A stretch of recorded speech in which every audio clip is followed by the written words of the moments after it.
learned something, you guys. I didn't know that when I set my stream, like before I press my go live button, I didn't know that shows. It shows the title and description, and that people can click notify me. So I just found that out. So I did not know that. I didn't think anything went onto my channel or anything notified until I hit go live. So anyway, we are fixing the scoot again. So scoot runs great, but it doesn't start good. It won't start. I have to use super start and all that. Nick Drizzle, what up? GY6 gang, you know it, buddy. We got the 150cc. So this baby runs good. Supposedly new motor. I don't think so though. I think it has the original motor. We got 4,200 miles on it. 4,300 miles. Googly, what up? So we got the scoot. It runs good when it started, but it doesn't start good. So we may need new carburetor. I adjusted the valves. The exhaust valve was terrible. That was the initial problem, but still being a pain in the butt. And we got vacuum hoses. We're going to take out the EGR system, the smog system. We're taking that out. We might take out this air filter and put in a racing filter, air filter, because it sucks. And it depends. I got some goodies. I still got some leftover racing goodies. So I got a 30 millimeter carb. You know, aftermarket 30 mil. These come with a 24, so we could upgrade to a 30 millimeter carb and put a racing air filter on that, and go more powerful if we want. Which I may do that since I already have the carburetor, and I don't have to get another one. But we're modifying though, so I'll have to do some tinkering, and then I have a racing camshaft. I can put in there. Can pull the valve cover off and do that if we want. So we got some parts. I'm gonna leave these out. Oh no, I'll put these back in. So we got that, but we need to disassemble right now. I got another racing camshaft. So 2 racing camshafts. We got some clutch springs. We got a 1500 RPM GY6 clutch spring. We got a 2000 RPM clutch spring. We might do the 2000. So basically that just means like when you rev it, this is the RPM that it needs enable for the clutch to disengage. So it just means a high RPM. So it'd be fast. So it's a higher RPM than when it takes off. So when you rev it, and once it engages, boom, you're gonna take off really quick at 2000. We'll do 1500 probably. The stock is 1000 RPM or so. So we'll probably put the 1500 one in to the clutch. But we got some goodies. We're not doing that right now. We're just doing disassembly because this thing's a pain in the butt. So I was hoping to be a quick fix, but it never is. I swear to God. All my customers' vehicles are quick fixes, and all my stuff is all like the pain in the butt. I swear to God, it happens all the time. I fix everybody's stuff so quick, and I come home to stubborn shit. That's the life. That's the life. You know what they say about plumber? Plumber always comes home to leaky pipes. All right, let's check chat here, then start tearing it up. Yeah, CVT, Nick Drizzle, constant velocity transmission. So later on, we're going to put some racing weights in the variator. So later on, we'll be filming this case off right here. That's the case. Look at the variator right there. The clutch is right there. And so we'll be filming the belt. I'm probably going to buy a Kevlar belt for it. But we're going to put racing weights in there. It's going to make it accelerate considerably faster. But we'll film that. You'll be able to see how it works. We're going to film it in action as it changes. But yeah, constant velocity transmission. Eddie, what up, buddy? Love you, buddy. I'm gonna try and stream every day, dude. Pick it up. Base Surfer and I had a good talk and shit about a few things, and he recommended that I stream every day. Yeah, GY6. Basically, and I'm gonna have to, because the garage light keeps going off every 7 minutes, so I have to fucking hit the garage every 7 minutes. So there we go.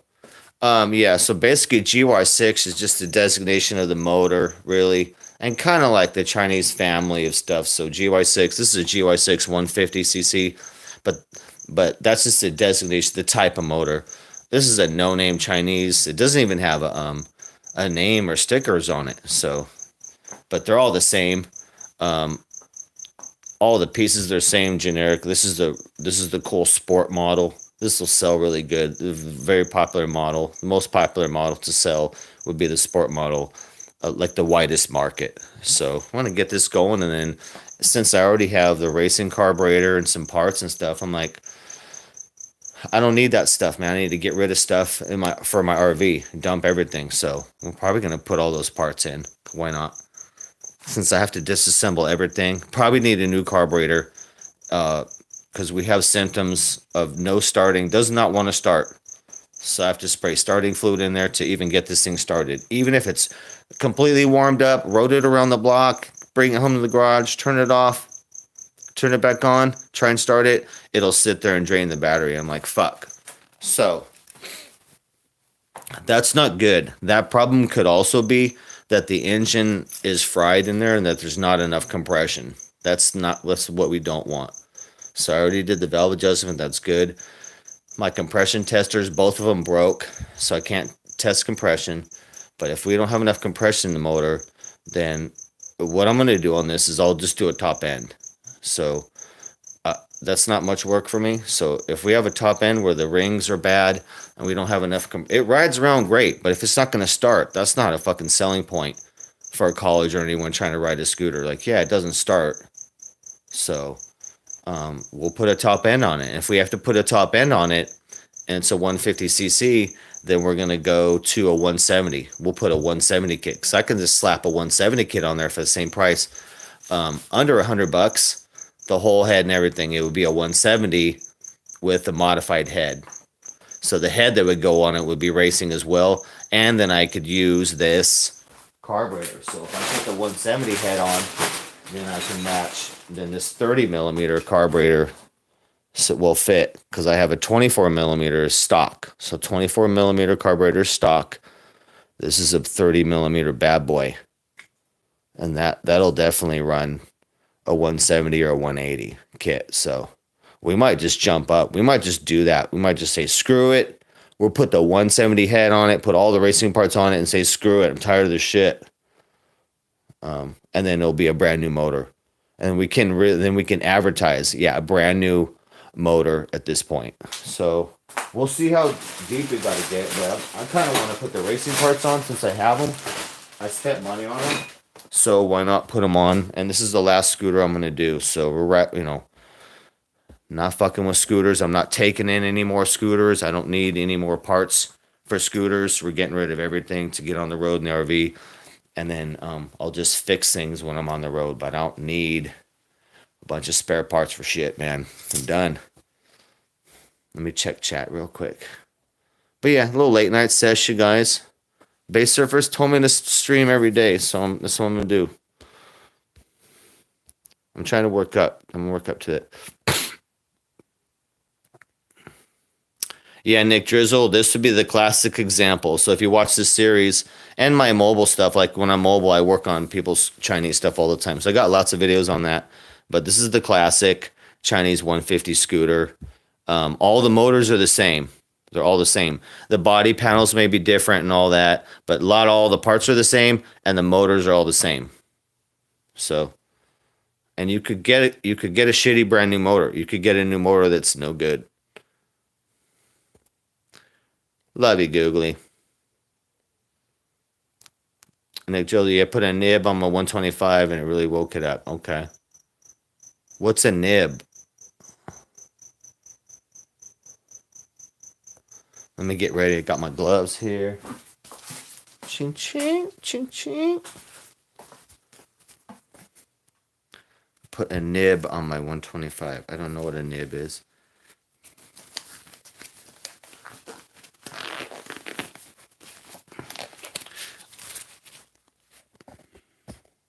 once I sell all my stuff too for the road, I have a motorcycle thing, a little hitch for the back of the RV, so I can put a motorcycle on the back bumper of my RV. Not tow it, but like a little hitch, you know. So I'm gonna get a street legal dirt bike. So I'll get an enduro dirt bike for the RV, so I can go on the freeways, go to work or a job like that, and then also travel off road if I want to go on a dirt trail somewhere. If I'm in some city, if I'm in Phoenix and I want to go dirt biking off road, my bike will be able to go off road. Oh, carb, okay. Yeah, the new carb wakes it up. The new exhaust, I always start with new exhaust, and I kind of plan on if I'm going to do a carb or not. But the exhaust I start with, and then that opens it up, especially on a two-stroke, and then you pop that carb on there, even like a serious carb, you'd be hauling ass. Oh, yeah, 30 mil? Yeah, dude. Yep. Yeah, the carbs really wake it up. Yeah. That's a big difference to do. If you have the exhaust to match it, then the carb can wake it up pretty good. But only to a point, you know what I mean? Only to a point that the displacement can take. It can only breathe so much. That motor is only going to be able to breathe so much. But yeah, you can, most stuff you can modify and pack, you know, put bigger carb, bigger exhaust, because everything's made for smog. So everything can be modified to go faster, even better mileage too. Generally, when I do racing stuff, like it'll run more efficient. It'll get better mileage than, like, if I make this into a racing 170 and tune it all nice, it'll get the same mileage as the 150. I'm taking the smog shit off too. That's all bullshit. We might be having a problem there too, the smog. So we're going to take the smog off. We're taking the air filter off. We got issues. We're taking all these body panels off. We're taking this off because we have issues with the lights and stuff. So we have no running lights, which means if you're not having your foot on the brake light, then there's no light in the back. And there's no low beam. And there's no turn signals. So it tells me that circuit got cut somehow. The running light circuit. Because that's all on kind of one power wire, and so all that stuff needs to be working. Hopefully it's not too much of a pain in the butt, and we need a scooter that starts. How about that? That's the more important. How about a scooter that'll start? If I'm paying $1,000 for a scooter, I expect it to start like when I want to go. So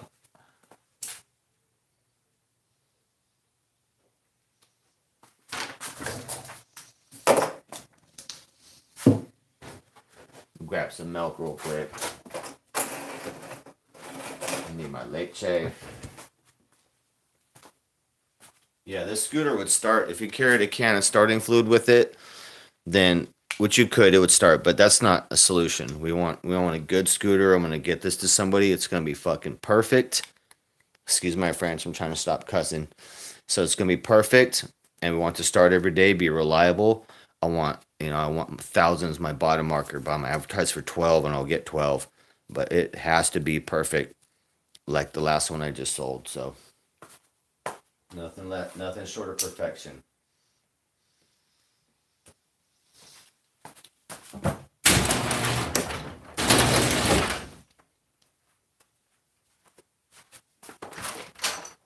Oh shit.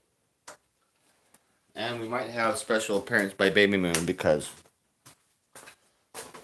Baby Moon is running around all crazy right now. She's so hyper. I had to check it with the full moon because she's going hyper right now. She's running around crazy. She's running around all the house. I was chasing her a little bit. And she got all crazy. She ran up. Hit my legs. I almost stepped on her. I'm like, Baby Moon. She's like, pshh, shooting out. She's all running into me and shit. Because she's running full speed. She's 12 years old and she's like a little kitten. She'll do it every day. She runs like a little kitten every day. But not this late. It's like 10:30, whatever. She's up all crazy, dude. I was like, all right, I'm getting up. I'm going to fix my scooter then. I figure I might as well go live, so. I didn't want to work on this without you guys, so we're continuing the series. So let's take this apart.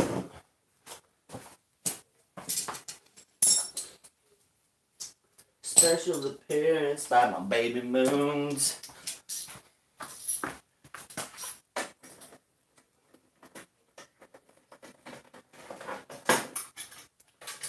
Alright, you know what?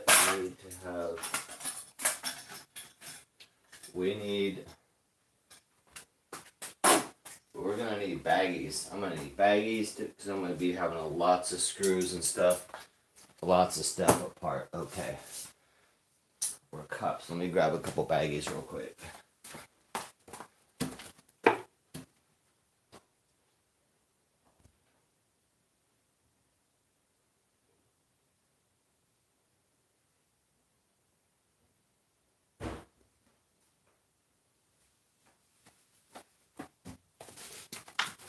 Okay.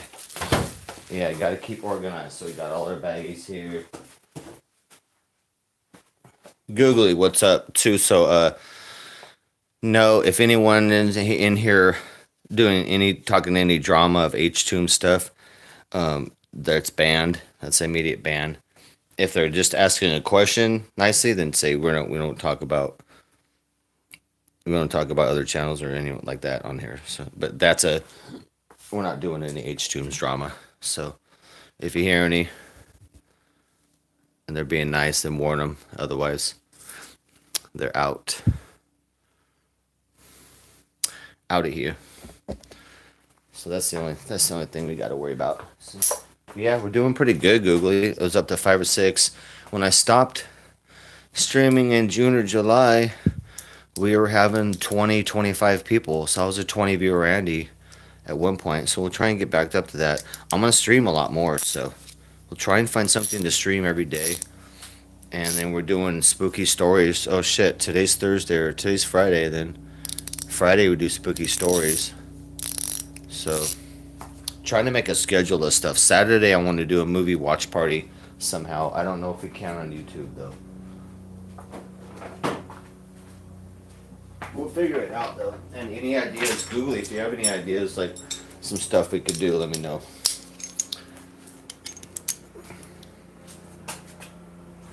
But you know, we be fixing stuff.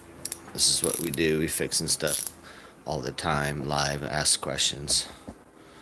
If anybody's got questions about the bike. So we're working on just a generic. This is a 2015 generic Chinese scooter. 150cc. Sports style. This will be a sports style. So we're just going to start taking everything apart. I know where everything goes, but I like to put stuff in bags to be organized. But you could put everything in one pile, and I know where everything goes. But I'm going to organize by area. So we need Allen heads on this. But we need to get this scooter done, you guys. We need to get this scooter done and sold. This is ridiculous. I need the money so bad.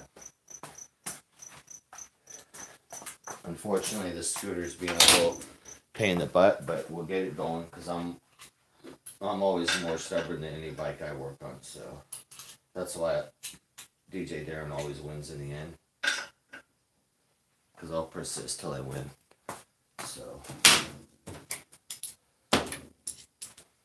So we'll fix it good, dude. We'll fix it good. Yeah, the worst case scenario on this bike is that the top end is no good with the compression. So the motor, like, being run without oil, the motor being run too hard would mess up the rings, damage the compression. But it runs really good. It runs really good power, so I just don't see that being the problem.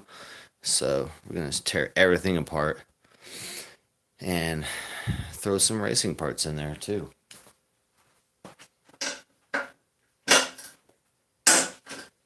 Alright, yeah, we need this up too. This stinking thing. The main labor for Chinese stuff is just the pain in the butt for the fairings and whatnot, and a lot of the stuff doesn't fit good, and a lot of the plastics can break real easy as you take it apart, so that's the main pain in the butt. The stuff's really easy to work on, but literally stuff will break as you're working on it. It's terrible. So Chinese stuff would be the worst in the world.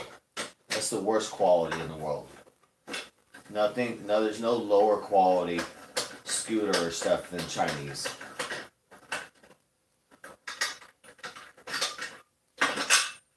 Japanese would be like the best. Okay, let's get this piece off here. I'm just gonna keep the piece with the bolts in it. And I need more space. I need to start putting these parts somewhere. So put them over here. I don't want it to be disturbed. But you know what? Let's set up some. Uh-oh. You guys, I did not even hook the battery in. Uh-oh. I didn't hook our battery pack in. Hold on. Shoot. It was almost a short stream, dude. What am I doing? Okay. Let me get the battery pack hooked up here.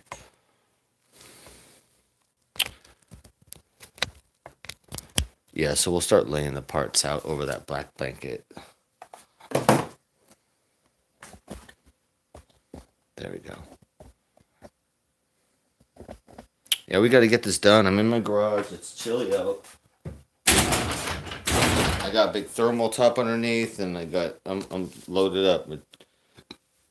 Got my beanie on. It's about 50 degrees in here, probably. All right, where'd my milk go?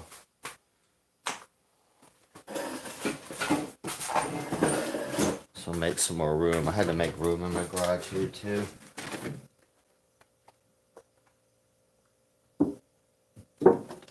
Drinking my leches.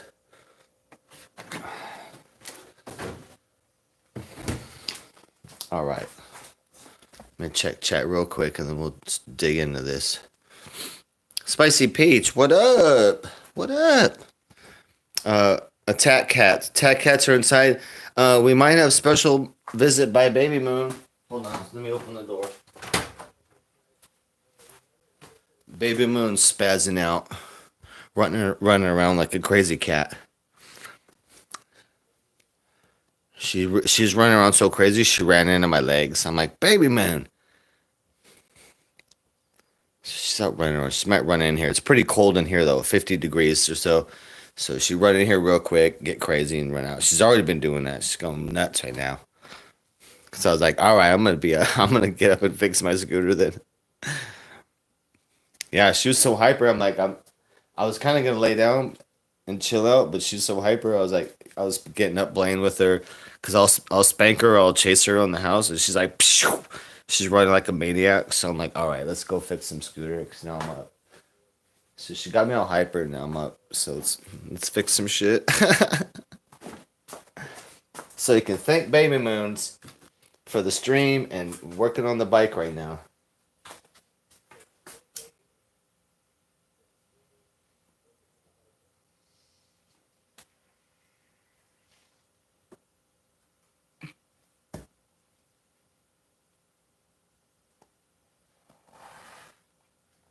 Okay. All right. We grab a Gatorade, or there we go. Grab my Gatorade real quick.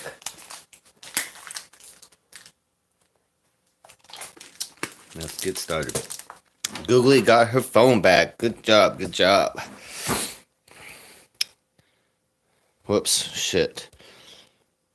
Shit, Googly. I just got a letter from the DMV. Saying my registration is suspended on my car because I haven't paid my insurance yet, which is true. I'm a couple days late. They get extended time. Then I'm like 2 days past that, and the DMV knows. So now I have to pay that and then pay the DMV $14 to undo that. And then I still haven't paid my registration yet. That's overdue, like $200 from like 2 months ago. But that's we need to get this sold, you guys. We need to get this sold right now. Bro, let's go.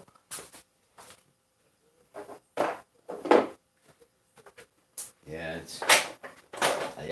I'm not allowed to drive my car right now. And they sent me that like 2 weeks late. They sent me the notice. I'm like, oh, thanks. So I guess I've been, I've been illegal for 2 weeks. So we gotta handle that tomorrow probably. Alright, so we got our 2 panels here. Alright, we got more panels, man. We got panels all over the place.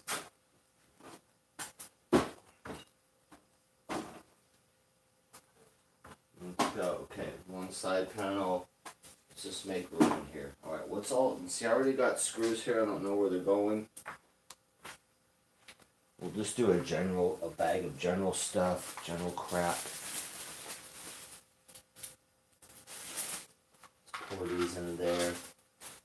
Alright, parts. I got parts kind of lined up on the side by the seat. The plastic parts, and then... Alright. Just gotta stay organized here, dude. I don't have a rag. Like the main rag. Here we go. That's good enough.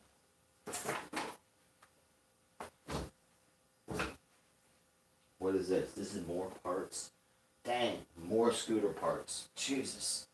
Alright, we're good. Alright, so we got this connected to the seat lock.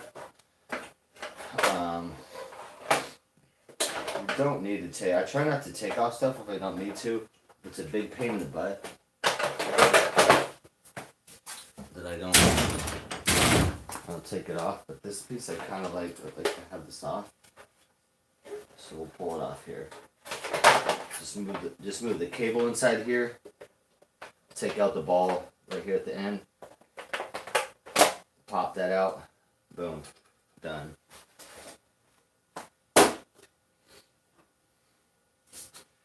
I've worked on a lot of these scooters, so they're all the same. And this little piece is fine. Keep that there. It's for the... Yeah, a lot of this stuff we're going to change up. This is the vent. So this would be a vent line for the gas tank. When I have pressures and whatnot, and there's a one-way, so it only goes one way, not the other. So you don't. I'm not sure which direction they have it, so we'll check that. But this is the smog right here. We're taking all this stuff off right here. We're gonna eliminate the smog system and clean it up. But this is a vapor, so the gas vapors. So this will be part of the vacuum. So when the engine's running, this will be tied into these vacuum lines that are tied into the in front of the carburetor, the intake manifold. So the intake manifold, basically what's happening, it's gonna pull in the vapors. You need somewhere for these vapors to go, and not into the air. And if it's just into the air, then the scooter's gonna smell like gas all around it. Vapors. So it has to be pulled by vacuum by something. So we're gonna tie it into these other lines over here. So, but we're gonna eliminate the smog. We're taking all the system off. Because that's a potential problem, and I just eliminate it anyway. It's all garbage. This is a garbage system on the Chinese stuff, so we take it out. We're not going to have it. Let me see here. And, alright, so let's start pulling that out. We don't need that. And it looks like it's missing. It's missing a line on it. So that'll do it too. So it's probably an air leak. It might be as simple as an air leak in this system here that's keeping it from starting. If it doesn't have if it has an air leak or something like that, that'll cause our problem. Our problem is it won't start. So I could just sit here forever like this, and it won't start. You'll see it. It won't start.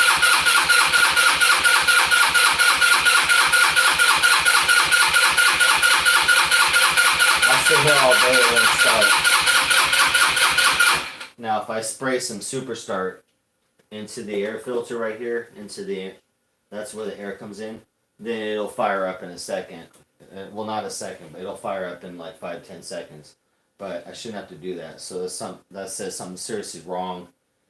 Worst case scenario, that the top end's no good, and we have it's too low of compression to start. The simplest would be one hose being missing, leaking air somewhere, pulling air in, so that it's breathing in too much air, not enough pressure of air coming in for the carburetor, like an air leak. So an air leak somewhere or whatever. So I'm just gonna eliminate shit, man. That's what we do. Get this out of here. Bunch of garbage. So let's get this garbage system out of here. So I already know where all these lines go and what they do. So I'm just gonna start tearing stuff apart, and then we'll plug stuff and reroute stuff. We want to. I hate this air filter right here. We do have a racing air filters. We'll get those out. So we're gonna eliminate this big old box piece of crap here, and just pulling lines apart.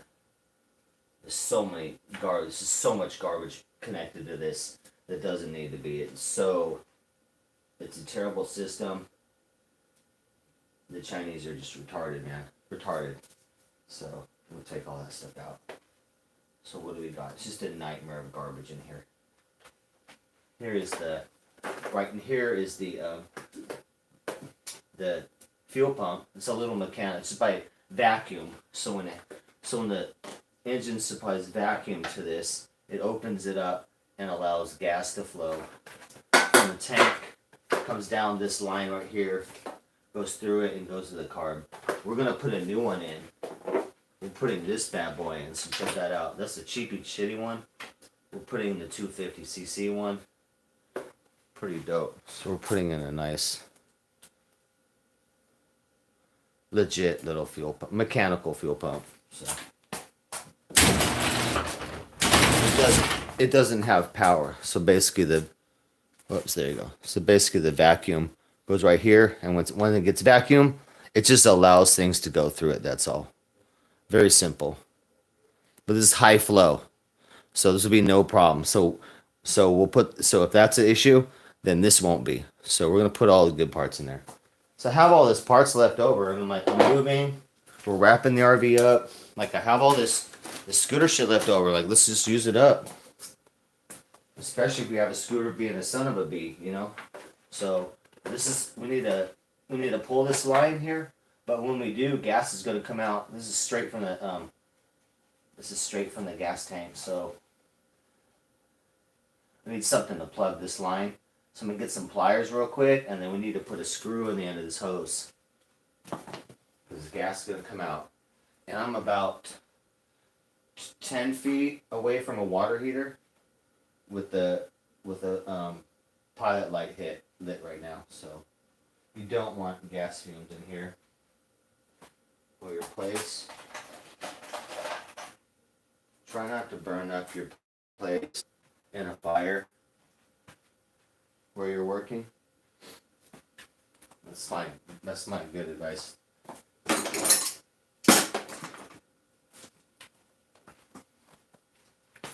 Alright, so I'm going to pull this fuel line right here. So I'm kind of just going to grab it like that and crank it because sometimes it gets stuck, it's stuck on there. So then we're going to put the flathead on here and pull it. I'm closing the line because gravity, once I pull this, the gas is going to want to come out. So let's get a rag under there. Let's pull it close to here. There we go. And I got my screw to go in there. So shove that in there. Oh, shoot, it might not. Uh-oh.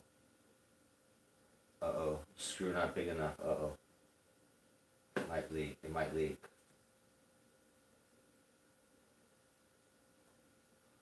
So let's tuck this up. I'll bring this hose up. Let's bring this hose up and get it above the tank because it might leak. So that's just a good rule anyway. So we're going to get this line. We're going to bring it up. Wiggle it through here. Bring it up. And there we go. See, this is the gas tank. And it's up so it won't leak because it's going to be up here. We even got this little clip. Just kind of hold it like that. So there we go. It's not going to leak, but you want gas leaking all over. Yeah, that's the direct line. The gravity. That's just gravity. So as soon as that's out, it'll just pour. All the gas will come out. So if you want to empty your gas on your Chinese scooter, you just pull that line and put it off to the side or put a cup or a bucket, and then that's your main line coming out into the little fuel pump. So let's take this crappy fuel pump off. 10 millimeter. Everything on this is millimeters. So it's 10, 12, 14 millimeter, and 8 millimeter. It's all your stuff.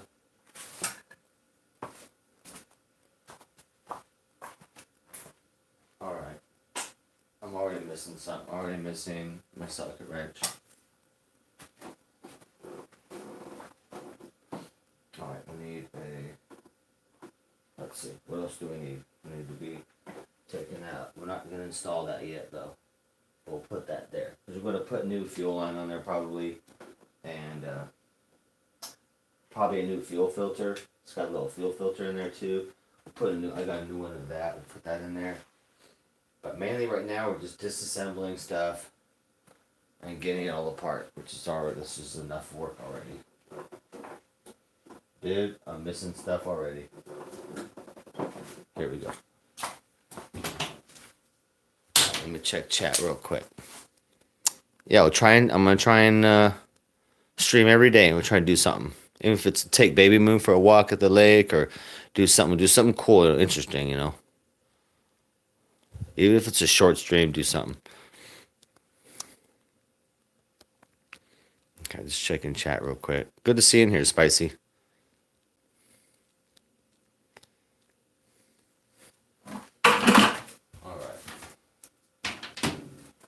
Got my Allen kit right here. Metric Allens. Socket Allens.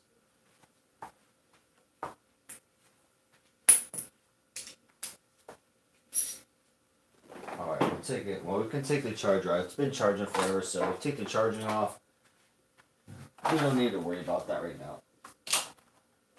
Battery's good, though. Oh, jeez. Every 7 minutes, I gotta do this. Okay, so we got the fuel line secure. So we are taking stuff out. We're taking crap out. Let's take this stupid. I'll show you this thing too. It couldn't be cheaper and more terrible. I'm going to take these lines off too, because make sure these lines are up, because gas is going to come out of these gases in both of these lines. So let's get ready to. Oh, I have to kind of grab the end of the hose and twist it. You know, take this little crimp off there. Just grab the hose a little and twist it. That way it frees it up a little bit. Oh, we got gas coming out. Let's get a rag. So we need a gas rag.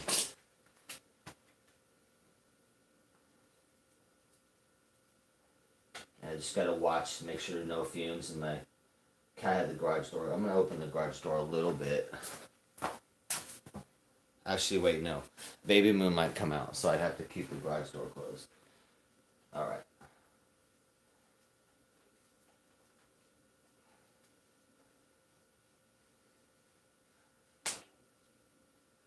Okay, there's our stuff. We'll keep our lines up here. I'm gonna turn this, loop this under here a little bit. Alright, there's our fuel line in. There's into the carburetor right here. This line in, and then this is a vacuum line system. Yeah, in California too. California requires smog and whatnot. And the Chinese just do it all overcomplicated. It's just garbage. So, and this doesn't get checked. There's no like check. There's no DMV coming to check and be like, well, how's the system looking? Has stuff been taken out? Nobody checks scooters or motorcycles, so you can do what you want to it and just register it. So modify away, guys. I could put a 200cc motor in that if I want. Nobody's going to check to see what size it is, you know. So not unless it's from another state or you have to take it to highway patrol to do a VIN check. If you do a highway patrol VIN check, they might look around and see, oh, that looks modified, like from another state. Or if you find something abandoned, you have to take it to the highway patrol where they physically check the VIN numbers. Or you get a new title, or if the title's been scratched, or if the VIN number's been scratched off it, or if it's been sitting 40 years in the field, they want to see it and they want to see it physically and check it. So, but other than that, even that they wouldn't know they wouldn't know that there'd be a modified carb in there. They wouldn't know that there'd be a 200 cc instead of a 150. They would just look at it, be like, what works, turns it, check the VIN, and be like, there you go, there's your title now. But I've had to do that. You literally go to in San Diego, you literally go to the highway patrol office. So you're literally taking your shit right to the cops. And then they come out and check it. And if it's not legit or whatever, if it's stolen or something like that, then you're staying there for questions. And they confiscate the vehicle right there, whatever it is.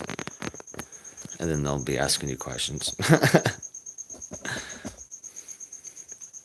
So if you're something criminal, don't be taking your shit. Don't take your shit to that highway patrol. Some criminals are stupid, you know what I mean? Some googly, you know what I'm saying? Googly. Sometimes you gotta say, hey guys, don't take your stolen stuff to the highway patrol. Just a note.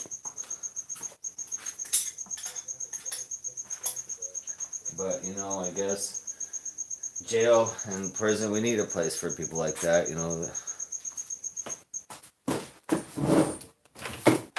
if you're that dumb, criminal, we should put you out. We should put you somewhere.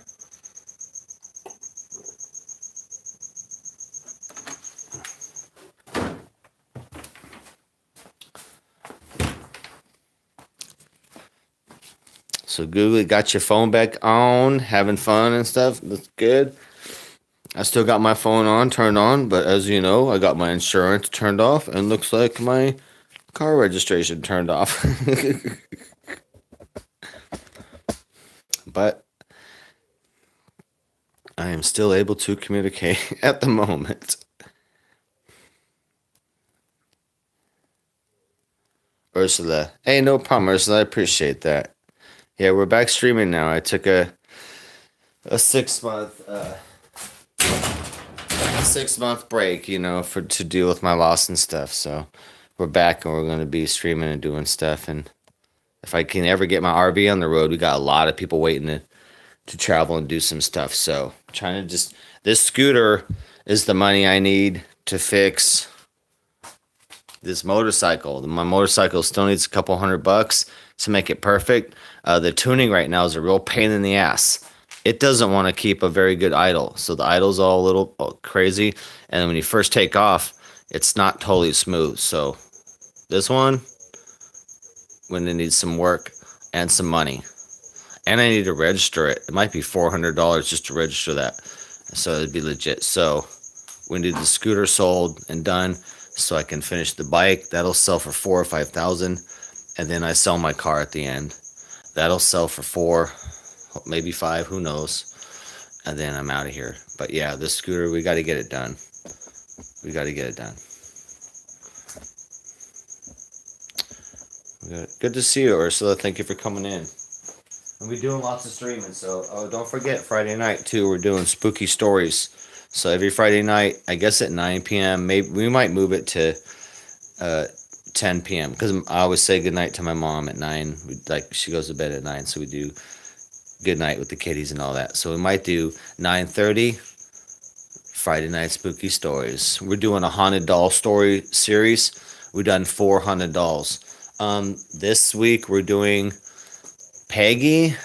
I forget the museum she's at, but a viewer suggestion of this doll, and a viewer has actually gone and seen this doll and looked at the doll physically. And so I saw, and the doll's spooky. All sorts of crazy shit happened with this doll. So we're gonna be doing this Peggy doll on Friday. So spooky stories Friday night about 9:30. Yeah, true crime too. Google it. I like a lot of true crime. I just watched a whole true crime thing, an hour interrogation of this lady who killed her baby. Hey, Benny, what's up, buddy? What are you doing? Are you coming up? Oh, what are you doing? Uh-oh, hold on a second, guys. The boy's crying. What you need, buddy? What you need? Going to bed? You ready to get to bed, bro?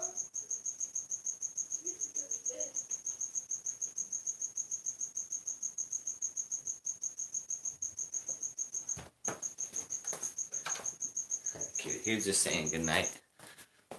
That's my boy Benny. He's just saying goodnight. So cute. Alright, so let's get to work on this. Alright, this is the crappy. So this is the crappy. Let's see. This is the crappy one we took out. And this is the one we're putting in. Benny, what's up, buddy? I'm just going to throw this one away. So throw that in the trash. Buddy, I'm going to shut the door. I can't have you crying, buddy. No, you go to bed. You get to bed. I'm closing the door now. I'm closing the door. I can't play right now. That's it. Alright, I had to close the door, guys. He's trying to play or something right now. He wants to play and hang out. I'm like, I'm working right now, buddy.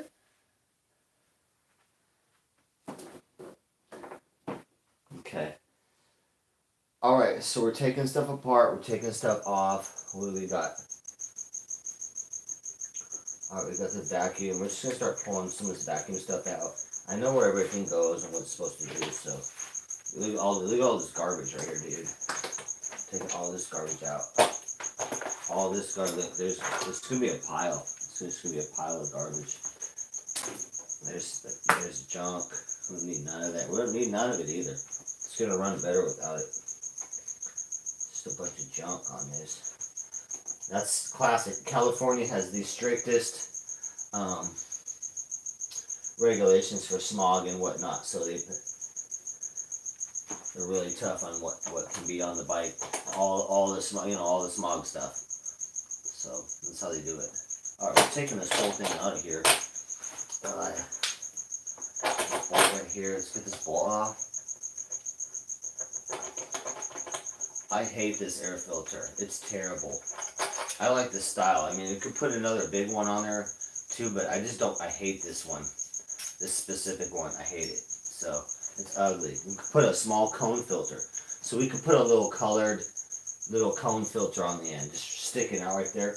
We don't need any of this junk. It's all junk. So we're taking it out.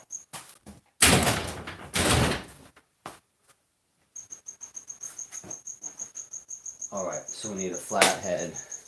Get a long flathead from Harbor Freight. Got the long flathead. Super, super nice, you guys. Harbor Freight has this and the Phillips for $5. Probably my favorite tool, so. You could just stand up, you know what I mean? I have to work on my knees too as well, or sit on the ground, but it's like, I like to go to stand up, not break my back, and I can work on stuff like this,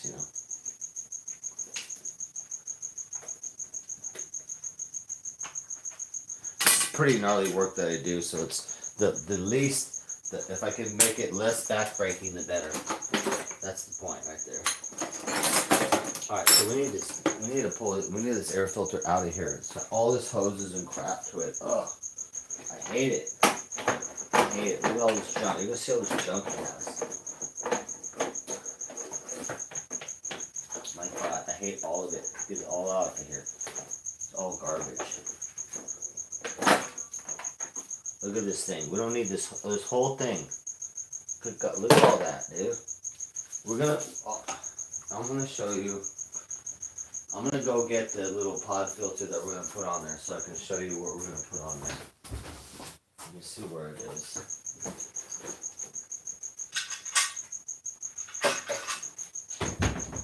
We're just gonna put a little pod filter on that. That thing's ridiculous. It might be in my trunk. I'll check my trunk and stuff real quick. Let me check chat. I'll go in my trunk. Let's see what we got. Nice. Get your heater on. A blanket. Uh-oh. Yeah, Googly, we're going to have to fix your RV or something. With your propane heat, you should have more than plenty. So by the time I get there, hopefully you got some heat by the time I get there, but traveling. But Jesus, we got to make sure you have heat. Gotta make sure. Rip Van Winkle, what's up, buddy? Thank you for coming in. What? You sent me a cash app? Shit, nobody ever does, dog. If you did, I appreciate that, bro. If you did. Look at this big old thing we just took off. Look at this. Look at the. It's kind of heavy too. This fucking don't need none of this, dude. Fucking throw that on the ground. Let me go grab the pod filter. We're gonna switch to, and because look what we're gonna do. Not today. So this session right now, Baby Moon, fucking Baby Moon made me wake up and fucking work on the scooter. So we're gonna put the racing carb on there, a 30 millimeter, with the intake manifold matching. So we'll put that on later. But so we got that. So we got some racing parts to put on. We don't want the old crappy stuff. We're taking the stock stuff out. We're taking all the smog system out, the EGR shit, all that's gone. We're taking that big old boxy piece of junk right there. We're taking that out. Throw that right to the dump. Let me go grab the pod filter real quick.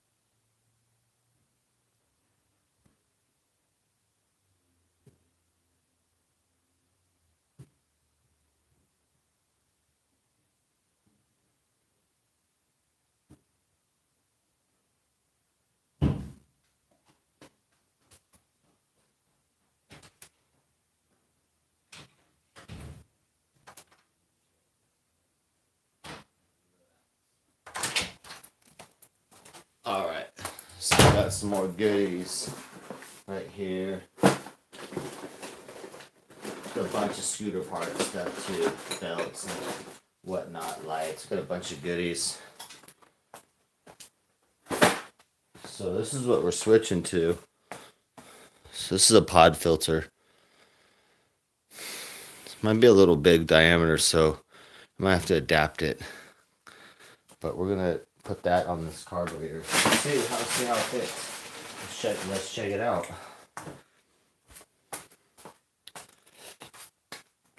So here we got our.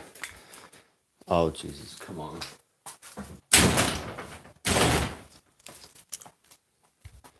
So here we got our new intake manifold with our carburetor attached to it. And oh shit! Look at that! Oh my god! It fits on perfect. Oh my god, dude. I don't even have to fit anything. Oh, dude, we're doing that. We're doing that. And you know what? This is going to breathe too much air. So what we're going to do is a lot of this will be tape. So we're going to take electrical tape and we're going to wrap it around. And it might only be like 1/8 of an inch at the end open or a little more. And that's all the air it needs. Because if it takes too much air, the carburetor won't work good because it's too low pressure. It's too low pressure. So we're going to be using tape around. We're going to tune it. So there'll be some tape around and tune it. We'll see though. But that fits perfect. Holy man. I didn't think it'd fit on there like that, dude. So I was going to buy one. I thought I was going to have to buy one that fit good. So awesome. Look at that. Shit. It pops right on there. And this pops off too. So but yeah, I'm stoked, you guys. Let's shoot. This scoot's going to be considerably faster. So probably going to buy an exhaust. I thought I had a shorty can. I had a blue shorty can racing exhaust. I might have thrown it away because I've been throwing away stuff and that I don't need. I'm literally packing up for the RV. Look at all my shit, you guys. Like, look.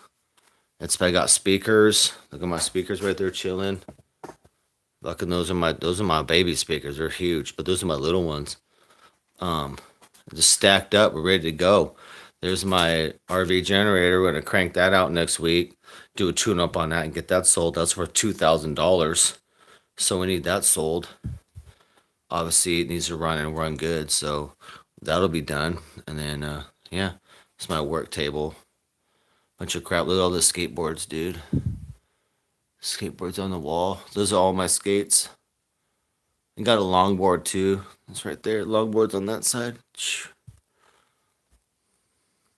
But yeah, got my stuff ready to go, dude. Ready to go. So we just need shit sold. Get this shit out of here. Get my money. All right, so we got a bunch of trash. Look at all this. So look at this, trash and weight coming out of here. That's so awesome.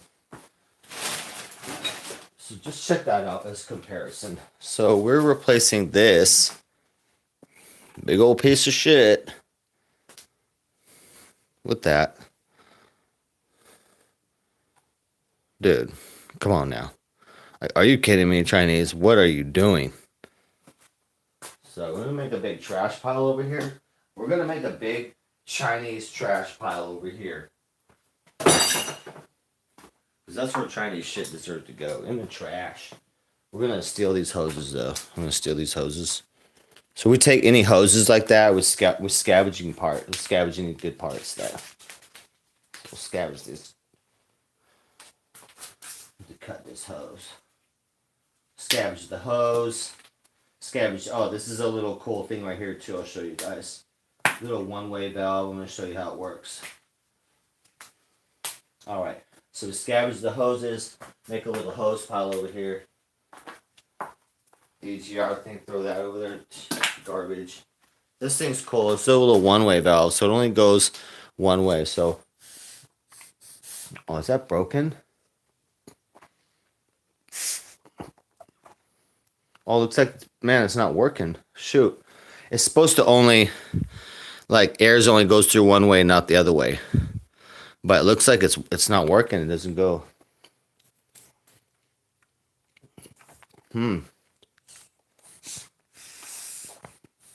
Yeah, it's not functioning. It's broken. So that could have been the problem right there. Not breathing stuff's causing vacuum issues. Chinese garbage, dude. Garbage, dude. If you guys want a scooter that's reliable, don't buy anything Chinese.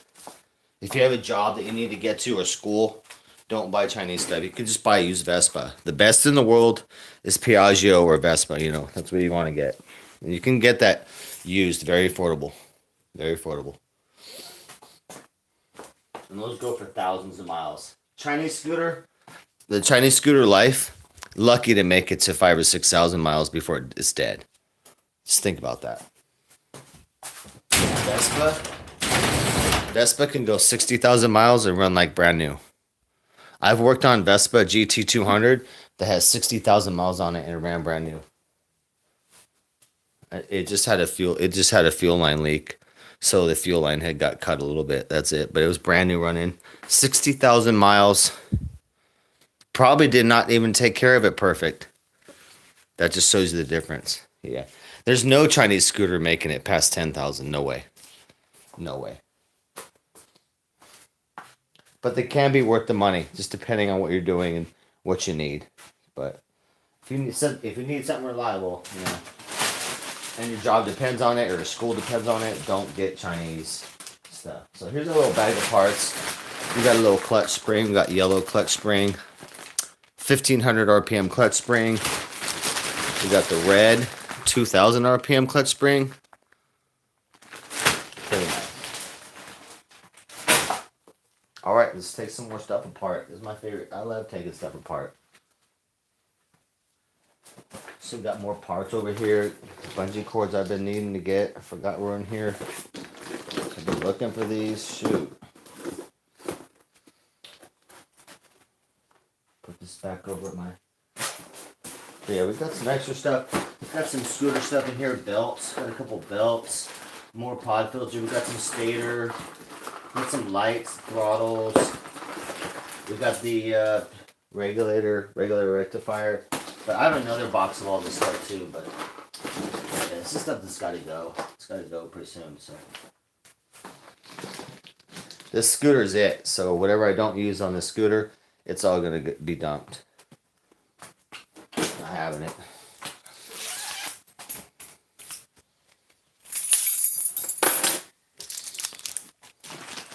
This will be the last scoot, and then it's it. I'm done. Wrapping. No more scoots. not collecting any motorcycles either. I still have my personal motorcycle as well, you guys, sitting outside. You haven't seen that yet. So, shit, guys. Too much shit here.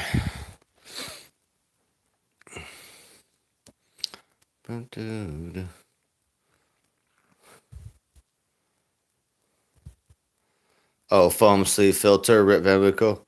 Yeah, it would be good. And on the if I used a low over the cone filter, if I used a foam sleeve filter over it, that would spray a little bit of the filter oil on it, and that would help slow the air down as well. Should be good, but not really needed. Not needed. So we're gonna get this. I guess we're gonna get this carb. We're getting the carburetor off here too. We don't need this carb, so we're taking the carb off. We're really gonna tear stuff apart here. Let me just think. A lot of times you gotta just think too. Don't just act. You know, think before you act here. Just kind of what am I doing here? How much? I don't want to take apart unnecessary stuff, obviously. So that's like my mode since I do this for a living. My mode's always like, you know, if it's unnecessary, don't do it. But we're ripping this thing apart because it has issues, big issues. So we're gonna take care of that for forever. So the worst case is that the top end is bad, and I'm just gonna do a top end. I don't care anymore. And I'll advertise it as a brand new top end. So with a brand new motor, with the racing carb, all that. So the price could go up to $1,500. With the racing stuff, our price is probably going to be $1,500 now, instead of $1,000 or $1,200. So, and a new exhaust pipe. We're going to get a new race pipe exhaust, and we'll probably, since it's red, we'll have a red exhaust shorty can, and that'll be awesome. We'll put that on there. So we'll match it. It'll be all beautiful. We'll probably do red fiber wrap. We'll do some red fiber wrap around the exhaust pipe. I still have some red fiber wrap. It's 1-inch red fiber wrap, so it wraps around the exhaust pipe, and it takes the heat out, keeps the heat away from that.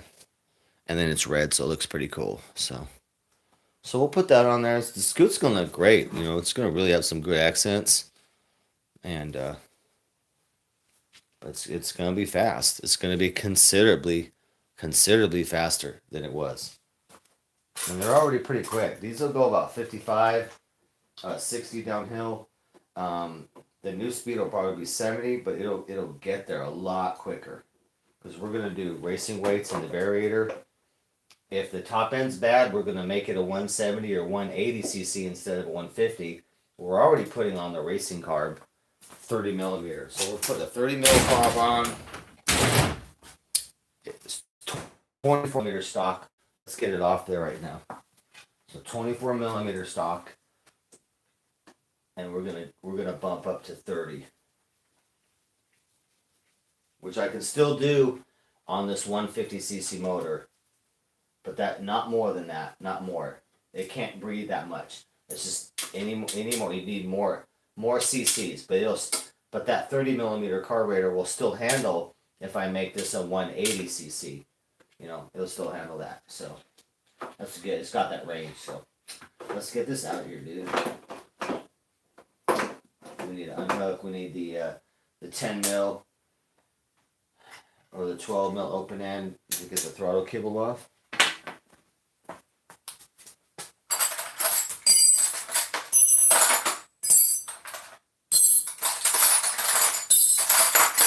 All right.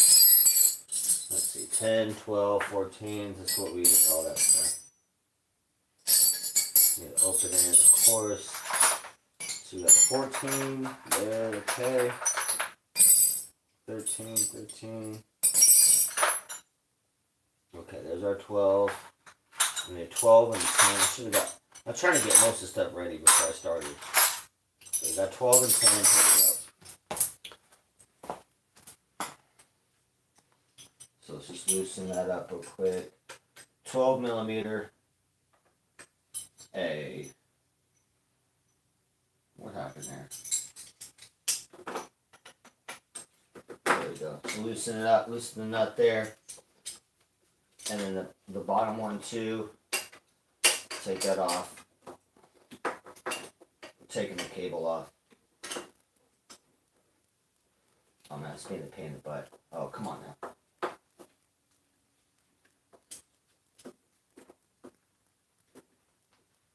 Dude, are you kidding me? Are you kidding me? This thing is stuck on there. Okay. I need some needle nose pliers. We've got something real stubborn on there. I'm not having that, dude. Shit.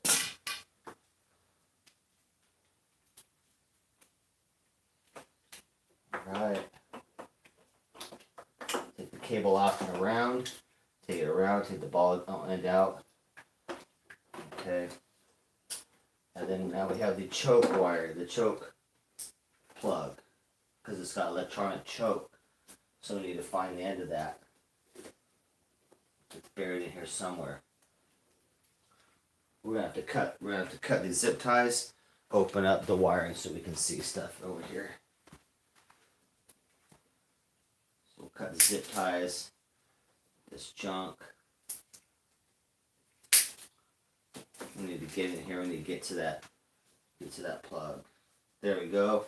Right here. So I'm gonna do that plug. Just do 2-wire, that's it. 2-wire plug. That's for electronic choke. And then we're pretty good. What else do we got? Alright. Pull that out of the system here. And then the float bowl right here. The float bowl drain. Oh. There we go. There's our carb. We don't need it. It's supposedly new, and it might be new, but it may not work. We're having issues. So I don't even know if I'll use that. I probably won't even use that as a spare carb because I cannot verify this carb good, and I'm probably never going to even try. So we're going to get the gas out of it and then throw it away.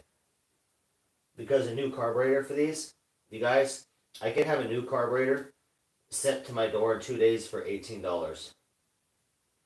So I can get this whole carburetor.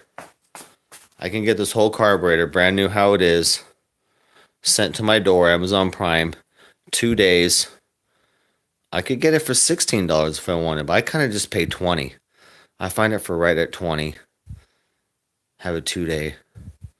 Find a good seller, but yeah, dime a dozen. So why would you even oh shit, gas pouring out. Why would you even spend time rebuilding this?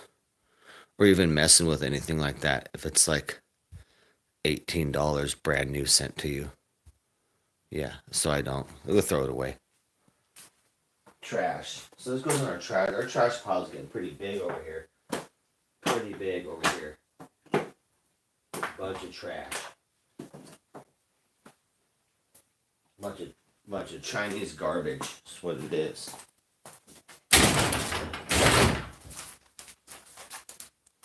Bunch of Chinese garbage. Yeah, the Chinese business industry is cutthroat. They don't care about quality or none of that stuff. The Chinese are the same people that put melamine in your baby formula. And the Chinese are the same people that put deadly chemicals into the pet foods and whatnot. Because they don't give a fuck. And that's what they do. They're all about business and do not care about human rights or anything, poisoning your babies or none of that stuff. They're all about making the money. And then they split. They'll shut the company down, start a new name, new company, all that. So that's why they make the worst things in the world, because they have the worst morals in the world. Whereas the Japanese are opposite. They make very high quality things, and because they have high morals in Japan. In Japan, if you are in a business and you run a business or you work in a business as a corporate person and you fail the company, a Japanese person will commit suicide because they feel like they just disrespected the company. But that's how serious Japan is about their quality. They will literally commit suicide out of disgrace. So, no Chinese are doing that. Because they don't care about you or your stuff or your quality, your babies, your pets, or how long your scooter runs. They don't care. So that's why it's crap. So there's a little FYI from DJ Darren. DJ Darren, world information for you. All right, so we are taking a bunch of stuff off here. We'll take this. We're gonna take this here. We got more hoses. Dude, we got a whole. Oh my god, guys, look at all my hose. You know what I'm saying? Shoot. What? No, don't take it like that. I know what you guys are thinking. Shit. Not like that. I'm just saying that wherever I go, I got hose in my car. Don't. What? No, don't take that. You're taking that the wrong way again. Taking that the wrong way again. Look, I'm just saying I don't leave home without hose. You know what I mean? Because why would I? Why would I? And I'm just saying, Rip. No, Rip. I know what you're thinking, but you're getting it twisted now. I don't work in the strip club industry anymore. I don't DJ that stuff anymore. I know what you're thinking, buddy. Come on now. We're trying to keep this clean, bro. I'm just saying that I have hose. You know, I got skinny hose, fat hose, short and long hose, rubber and flexible hose that aren't so flexible. You know what I mean? I'll have all the time with me. If you know what you need, I got you covered. That's all I'm saying. But no, come on.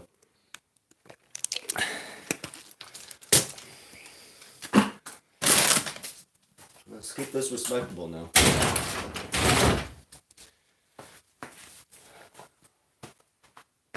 If this was a family show, it'd be a step family show. That's all I'm saying. That's all I'm saying. All I'm saying is I got all types of hose, and I gotta have it with have them with me all the time.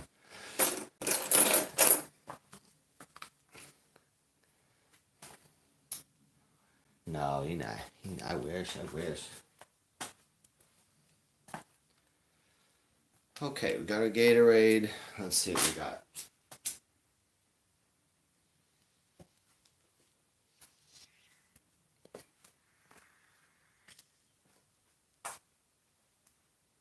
All right, really putting some time into the scooter though. Making some good progress here. We need to turn this thing into a reliable machine for somebody.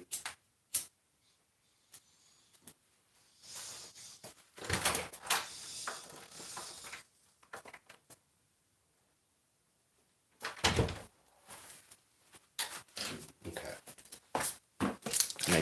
Make this a good fucking scoop for somebody.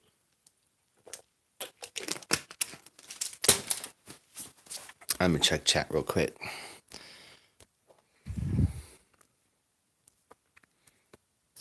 All right, let's get back to work. Let's get back to where I got a pile of hose in the corner. Okay, I'm just gonna keep adding to it. Now we need, what do we got?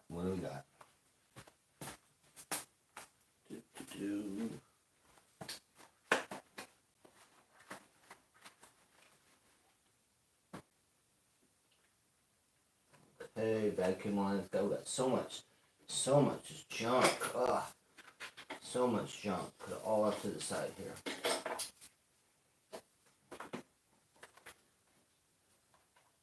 Alright, I don't need none of this. Oh, terrible. Okay, that's pretty cleaned out. We need to take this intake manifold off here. And because we're going to put the new one on for the bigger carburetor. So bigger carburetor requires a bigger intake manifold. Obviously that pops on too, so let me put that on there. Now I'm getting a little warm. I got my thermal on, so I'm taking my jacket off. Shoot.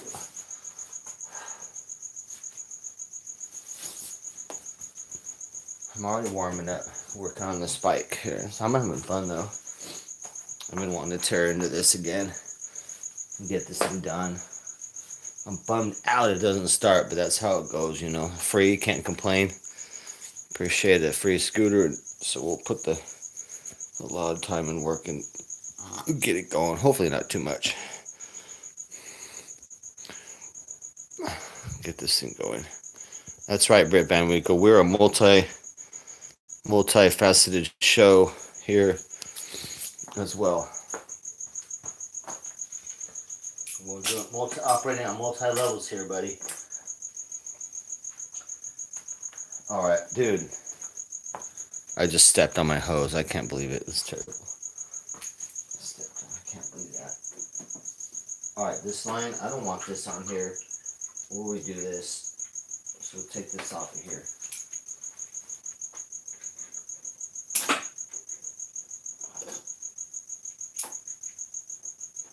Alright, let's take the hose clamp off like that.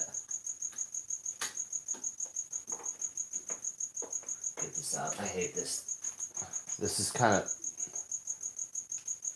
stiff. I don't like this thing. I'll use a different one if I need to, so add that to the pile. You know what? The pile's getting crazy. I'm gonna move this pile over here. Look, this is, look, so far, look what we got. Look at all this crap. Dude, look, are you seriously? We don't need none of this. We don't need none of this. I'm just putting it over the trash pile. It's too much. It's too much garbage. Ugh.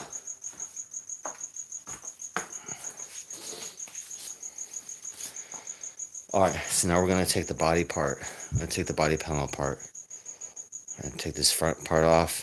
And the plastics. We got the carb off the motor oil area, all that clean. Looking good. Let's see. We won't take this off. This is the belt cover. We'll save that.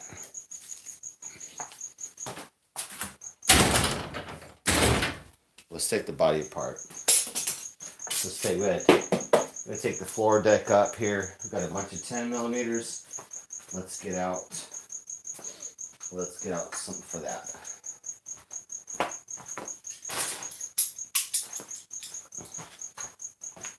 I'm gonna super extension this.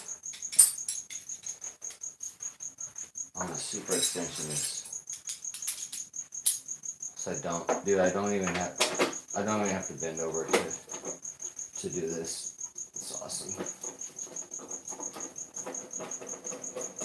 Work smart, not hard. You know what I'm saying, guys? Work smart, not hard. If you don't need to, shit, dude.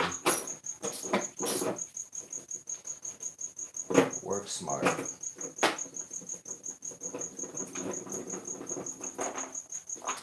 Alright, just have a little pile of these guys. Let's see. Got 4 of them.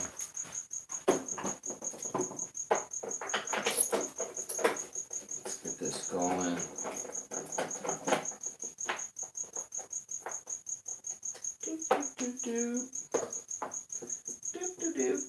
And then we have 2 Phillips. 2 Phillips right here on either side, so we'll get those.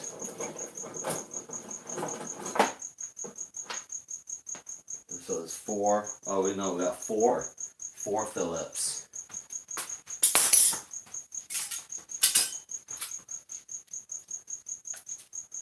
If you don't know what a Phillips means, this means Phillips. This is Phillips head. It means that's a Phillips head screwdriver. So we have 4 Phillips right here. We gotta pull screws. Let's go. Love this. This is my favorite tool right here. I love the long Phillips. Love it. Let's get this stuff off of here.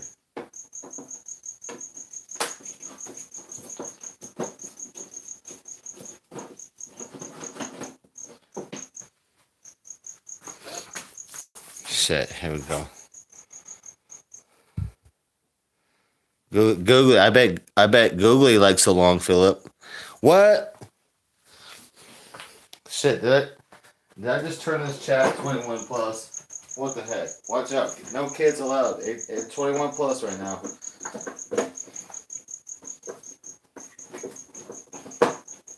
Hello, I'm Philip. We need to get you a good English guy. We'll get you a nice guy from England, Googly.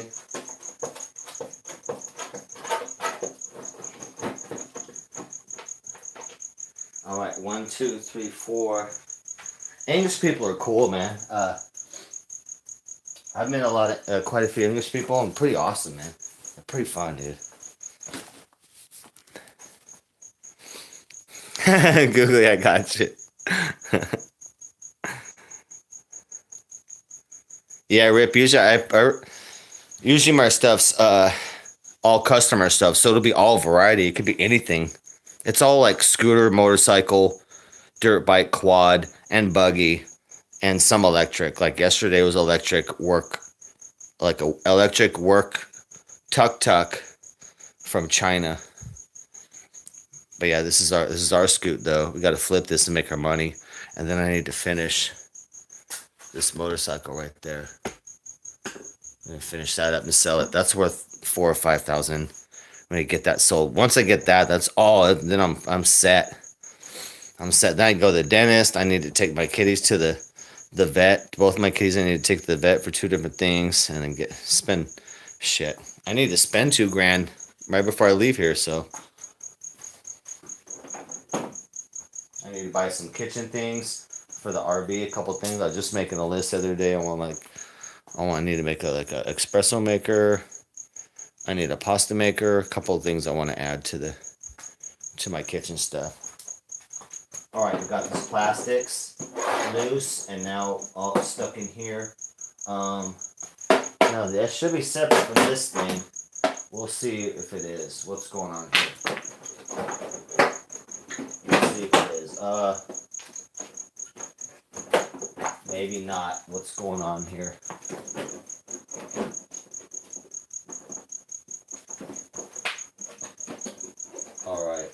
Alright, so we got some Phillips here at the end.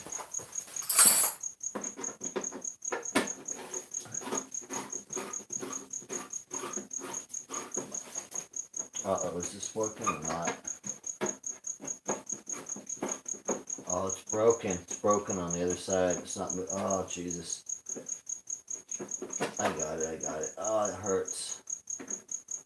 Ouch. I had to sacrifice my finger for that. Ouch.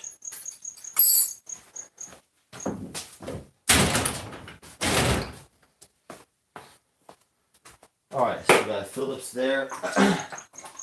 One on this side. Alright, it's already off. And we got 1, 2. This piece should come up though. I don't know what's going on. Oh, Jesus, man.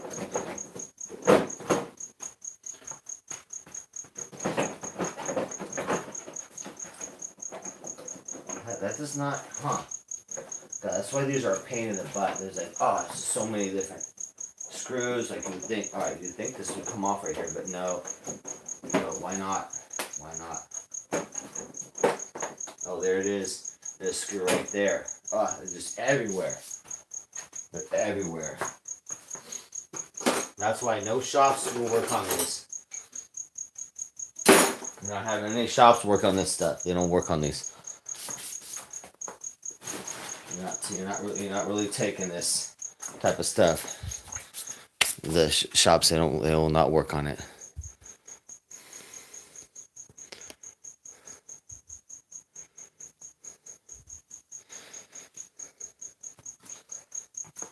Yeah, English accents are cool.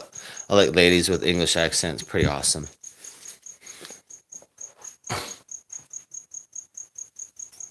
Any accent's kind of sexy, you know. Any accent from a foreign country is kind of sexy. It depends on the language, but yeah, English is cool. It's a sexy language. Okay. Alright, so we take this,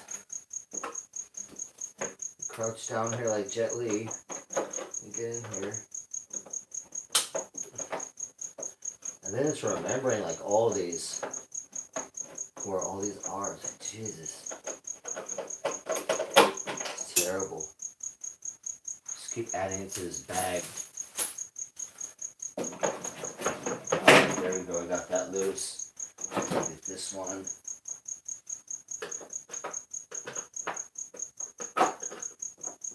Jesus, it smells like gas. A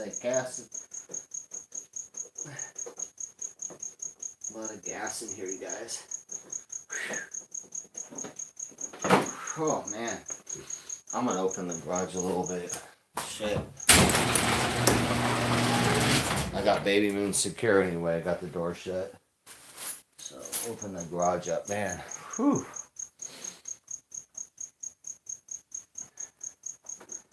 A little bit of gas on the floor. Make sure we're not leaking the gas either.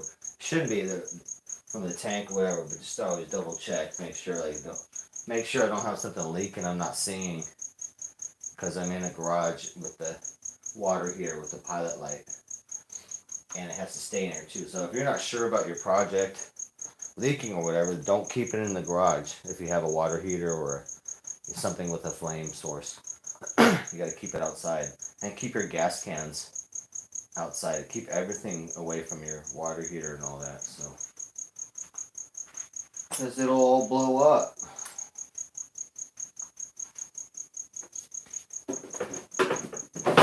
All right, there we go. There we go. Got this thing. Oh Jesus, this is a nightmare. All right, we still got stuff connected. Oh my God, it's so ridiculous. So, alright, now we need the mini Phillips. You can't get to this stuff. Oh. Yeah, it would not be affordable too, you guys. Like, it's kind of like working on these screws. They don't cost that much new. If a shop had to do all these labor hours, it would be pretty pricey.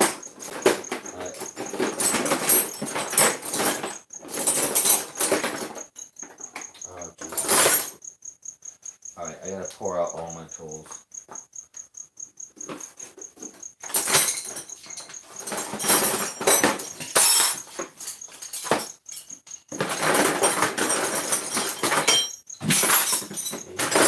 Ow! Oh my God, that hurts so bad, dude. Oh, I got stabbed. I got stabbed. Of course, like at the very bottom.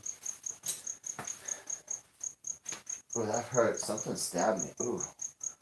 Ooh. Alright, how many screws? God, oh my God, this is god awful. I'm gonna take a break from that because that's so crazy. Let's start taking the screws out of this plastic. Jesus. That's what I'm telling you, dude. You can try working on this at home, but you'll be like, oh my God. Like, it's too much screws, it's too much stuff. Like, I know.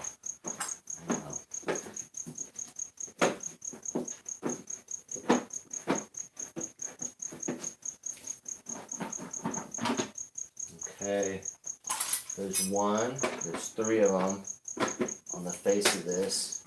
Man, they're really tight too, so. Oh man.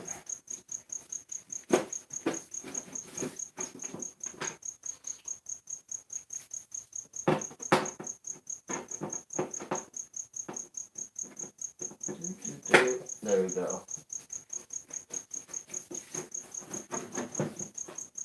Alright, put all those screws in my little baggie here.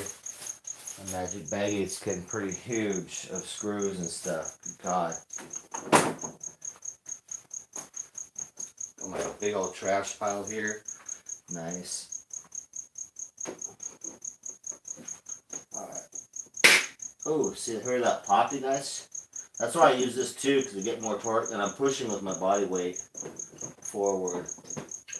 Look how much weight I'm pushing forward to unscrew this. You would not be able to unscrew this. If you didn't have this, you would not be able to do that one right there. You would have just stripped it. You would have just stripped that screw, and you would not be able to take this off without breaking it. So, if you would have done this at home, you would have had to stop right there and call me for mobile repair. Oh my God, that's so much pressure. So much. I'm literally pushing all my pressure against that like that.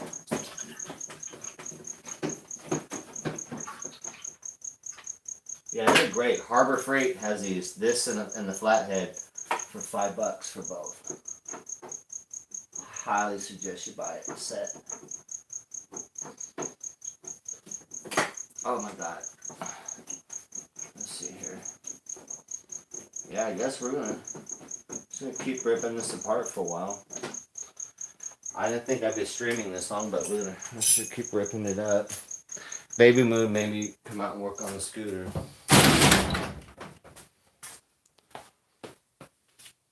Cause she's being all hyper earlier. She's being all crazy, dude. She's running around all crazy. I had to check if it was a full moon, and I was like, "It's a full moon right now? What's going on?"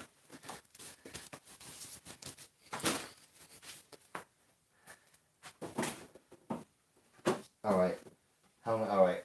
So the key. Okay, the key off. We got all those. All right. Good God. How much more? Okay, we have one right here, a center one right there, and then I think we can get some front stuff to split apart. We got this. Oh, see, we're getting close. Look at that. We're getting close. I guess this is gonna be one big piece, but it'll separate. And I was trying to separate right here, but I guess we don't need to. This will be one big piece we take out. We need to disconnect the battery too as well, or set it to the side. We'll have to disconnect the battery. But the battery needs to be in the system. So we'll reconnect it so that we can do all the testing, but we need to get all that out of there. Get that crap out of there, dude. Yeah, I'm trying not to cuss anymore too, so no more cussing. Keep it family.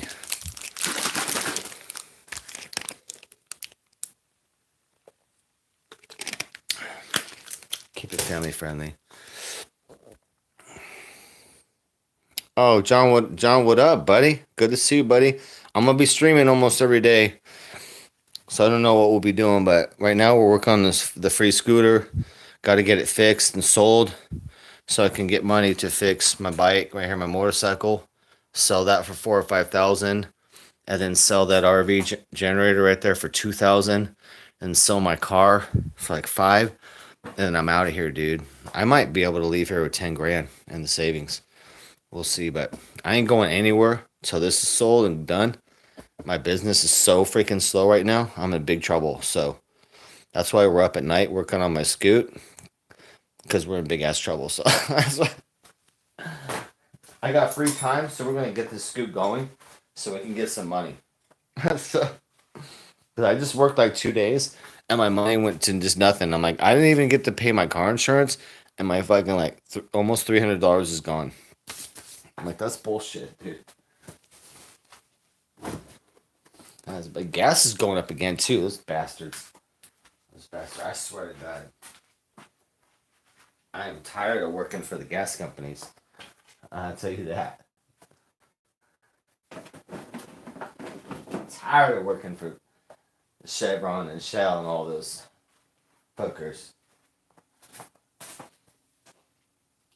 Alright, we need an Allen. So we're doing a socket Allen to take this middle one out. Let's see what size we got. We got the metric. Nope. Try and keep nice and organized, you know. Just pop them off as we need them. Boom. Oh, there we go. We got a winner. Keep it to the side. And the one if I've already used it, keep it out because we're still working on stuff, you know. Don't put away keep the tools out because you'll still be doing other stuff. Same sizes.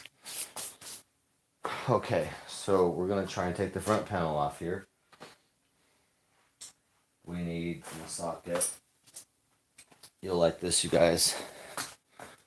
This is made, I think this is actually made by my grandfather. This tool is from 1905 or 6, before 1910 or so. But I don't know if my grandfather made it. This is my grandfather, one of his tools.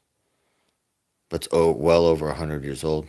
And I think he handmade this because he would actually make his own tools. So it's just a swivel. It's a simple socket swivel like that. Socket swivel. But yeah, that's 100 years old right there. That was my grandfather's. Both my grandfathers died the year I was born, before I was born. So I never knew and then I had one step grandfather. He was cool. But just a little FYI. 100-year-old tool. This is worked on. Can you imagine cars that this is worked on. Model Ts, all the way from the 1910 and up. All the Model Ts from the 20s and 30s, the 40s and the 50s, all that. I think he died. He died in the late 70s. So, man, the history of the cars and things that this has seen. And I use that too, so I've been using it forever. So I've been wrenching forever now on it too. So I got a couple decades on it. So let's go. Let's take it apart. Let's take it apart. Pretty neat. I had more of my grandfather's tools, but my stuff got robbed at the house I grew up. Someone came into my garage and stole pretty much all my tools I had. And some of it was my grandpa. I was so mad. I was mad. My grandfather's stuff, I was like, man, I wanted to kill somebody, I'll tell you that. That was irreplaceable. But regular stuff, it's just stuff, you guys, You can't cry about regular stuff. Alright, let's take this whole thing off. This is the whole front section, headlight. Shoot, we got some. This is all hanging off here. Unclip that. Boom. So just simple, Simple. That's pretty easy too. So this whole thing, well, the other stuff's connected, but at the bottom, but pretty easy. Just one main bolt connects it to the frame. Right here, right at that point. Pretty cool, That's more of an easy part to replace, or to disassemble or assemble. This is nice and easy. The other stuff's a bitch. But you see my pile over here. You see that pile growing over there at the other side of the garage over there. You gotta pile all this. I'm gonna start just piling everything on that black blanket.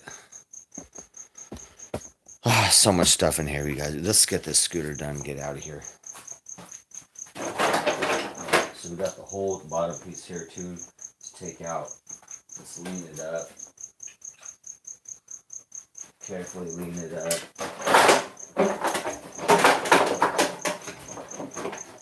Take it off there. There we go. There's the whole under piece.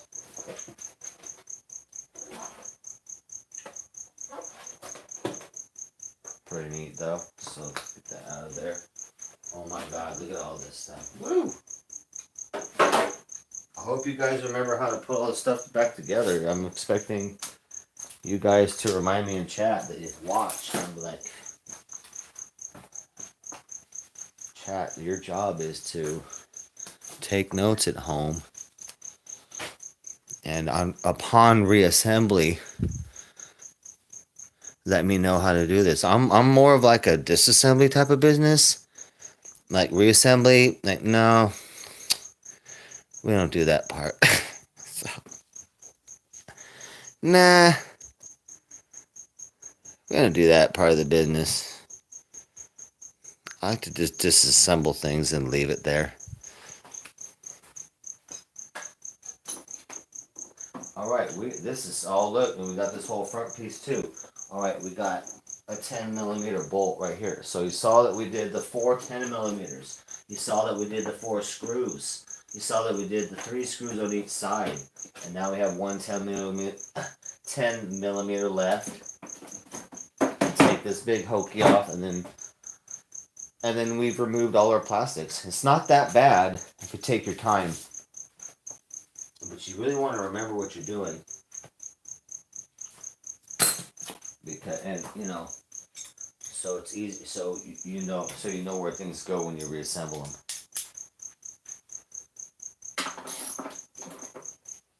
I've done so many, I don't have to think about it anymore, but I still use my process. I keep organized, I take things off. I remember what order, you know what I mean?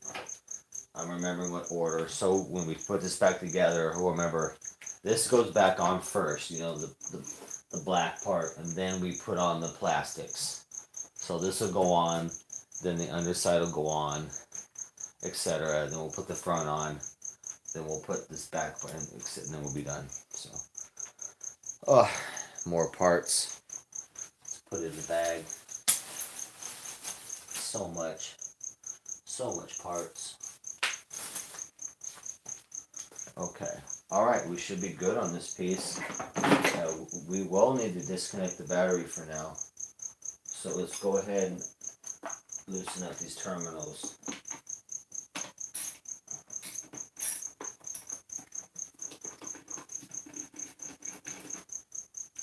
Okay. Real quick, 10 mil, real quick. Spin it. We're out of there. Boom.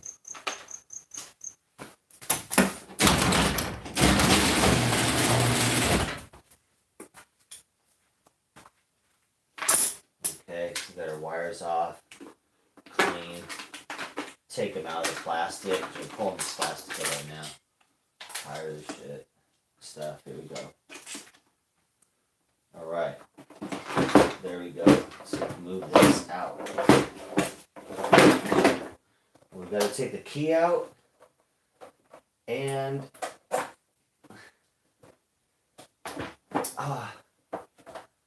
we have to pop. We have to pop this ignition sleeve off. Okay, this could be. Alright, there's a little sleeve that goes over the ignition where the key is. We need to pop that off. The plastics won't go through it, so. Of course, man. That's a classic crappy Chinese design, so. Let's get out a tool to start popping that plastic up. See what we can do. Man, the Chinese stuff. Oh, God. Terrible, dude. It's just terrible. Alright, what we need is mini flatheads. So, the mini flatheads start popping the other side of it. Alright. Put the key in my pocket so I don't lose that. And just pop up some things on the back here.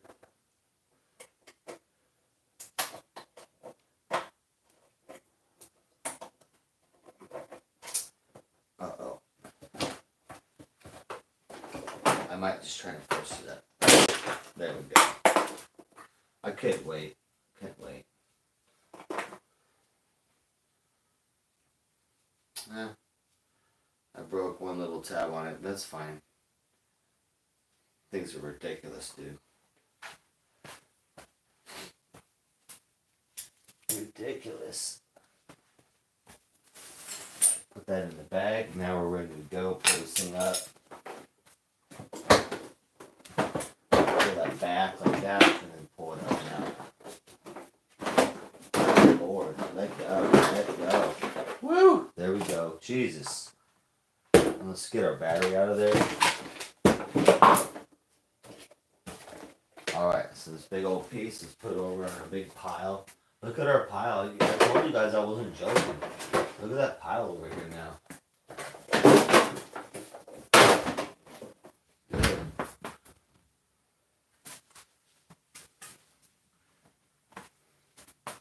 Alright, you got our battery. Let's put our little battery nuts back in there.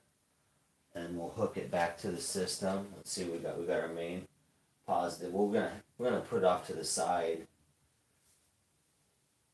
Or we could just see where we're gonna hang it. We'll put it over here then.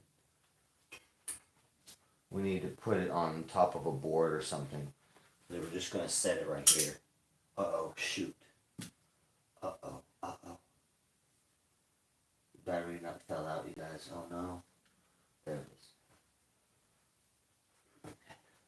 So I'm gonna put the battery right here, but I don't want it falling down, so let's put a board over it. Come on. Let's see. I need a board. Here, I got something right here. I got something. Here we go. Oh, Jesus. There we go. Look at that. Look at that, you guys. Perfect. Perfect. What is this? God dang. I'm gonna snip that. Get that out of there. What's that doing? That, oh, that's part of the smog crap. Okay, now we're pulling all that off. Let's get that out of there too. Oh yeah. We got a bunch more stuff over here. Shoot. Awesome. I love taking stuff off that we don't need. This crap. It's all gotta go. It's all gotta go. There's all this wiring. Oh my god. A whole nother smog unit over here. Shit. Let's get this out of here. There it goes. This whole thing has got to go. Oh my god. Oh dude, get all that out of here.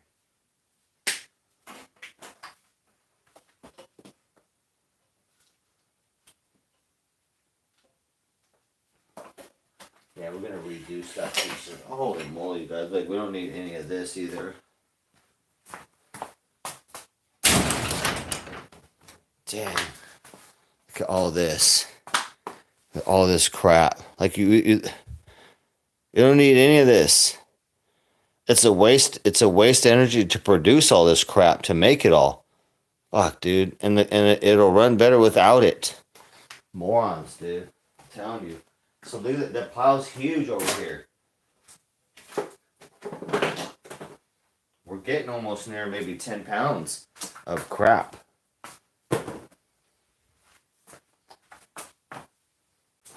Yeah, it's a bunch of smog bowl. So we'll probably eliminate. It depends. It depends on what we do. We might even do a head, but we're gonna block off. We block off the smog. So this head has, I'll show you, has a smog pipe on it and the valve for it. So what we'll do is we're going to be blocking that off. We just pinch it, or we take it off and we fill it with some JB Quick or JB Weld. Fill the hole with that. Put it back on there so it will no longer breathe. We want that no longer breathing, is sealed. And then this right here. So I'll show you. So we got.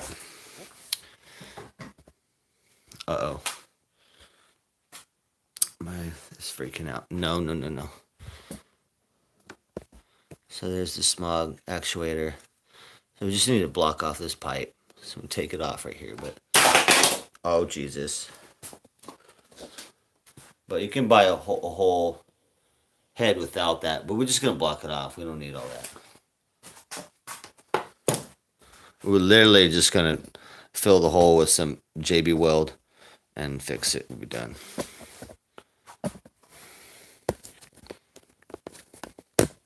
How did the video get so high up there? Okay, well, man, I'm glad we got all the fairings. We come a far way. It's been some labor. I mean, this is some labor taking it down, but we basically just stripped the entire scooter. You see all the fairings over there in the corner. It's a big pile of crap. So we basically just stripped this entire scooter, as well as the carburetor and all the smog crap. Look at that pile over there. Look at that pile right there. It's a big old pile of junk. All right, let's hook our battery up, because we need to power the system. I'm going to put it right here. Maybe I should put some tape on it real quick so it doesn't move around. I don't want the battery moving around and then like it hits something on the frame and sparks or not. We don't want stuff moving around, so let's secure it. We got a little board right there. Put the battery on there for temporary, and then because we got one of our issues we have no running light system. So that means when you're driving around at night, there's no light on in the back. The brake lights work when you hit the brake, but if you're not having the brake on, there's no light in the back. And the low beam doesn't work either. And no turn signals, which all that should be on one circuit. Should be one wire somewhere or something. We have to figure it out. So we may have to do quite a bit of wiring to fix that. It may not be as simple as finding one wire. So, but I just went through all this with my last scooter I just sold. So it's super fresh in my brain right now. I had the electrical system on my last scooter I sold was such a nightmare. I had to like just start over and tying in new things. It was incredibly frustrating. So if we don't figure out things, or if things are damaged, then we just run our own wires. All we need on the running light system, all you're looking for is when you turn the key on, power goes to that wire. So what we'll do is we'll test some wires in the system. We'll have our multimeter there, and we'll turn the key on. We'll look for a wire that has no electricity when the key's off, but when the key's on, electricity goes that wire, and then that'll what we'll tie into, and we'll have a running light. We'll have the low beam again, and then hopefully the turn signals. The turn signals might be a separate problem, you guys. That's why nobody works on these. You see the labor I've done just to remove the fairings, okay? Now I got to do testing and see what's wrong with this. This could be $1,000 bill at a shop. These bikes sell for $1,000 used. So people don't want to spend the money because it's a lot of work. It could be a lot of hours. So that's why I'm the only guy that does this, dude. It's affordable for me because I know how to work on these quick. I've done a lot of these. That's why too. So time lapse. Yep. Yes, in the future we'll do some editing, video editing, in my RV. I'll have a computer set up for that. Do some video editing, but I don't want to be spending all my days editing though, bro. I want to be out there doing stuff. So maybe I'll pay someone for an editor, and we'll do that because I don't want to spend I know how much time that takes. I do all that too, but bro, we're back out again, bro. Raho, I know I've been hiding, bro. I took a 6-month break. We're back out, bro. Every day we're trying to stream every day. Some kind of IRL, something we're doing every day. And then Friday night, you guys, spooky stories, 9:30 or so. Spooky stories every Friday night. And right now we're doing haunted dolls. So we already done 4 haunted dolls. And so we're doing the 5th haunted doll this weekend on Friday. Peggy, we're doing it. Peggy the haunted doll. So check in for that. That's our only scheduled stuff. Otherwise, it's kind of random. Tonight, I was just up and I need to fix the scooter because we need the money. So we're just going to put the time in right now. But normally, I wouldn't be this late. But we got a lot of people checking in. So if people are going to come in at night, then I got no problem streaming at night. So I'm kind of a night owl sometimes. So we'll work at night. If you guys are going to tune in, then we'll work at night. No problem.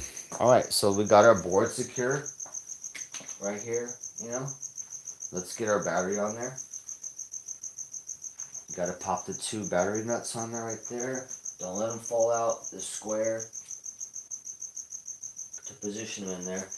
And then we have our positive and our negative. Negative is just to the frame. So see how that's connected to the frame? Negative just goes to the frame ground. So where are our 2 bolts? Here we go. Bolts, and we need a Phillips head.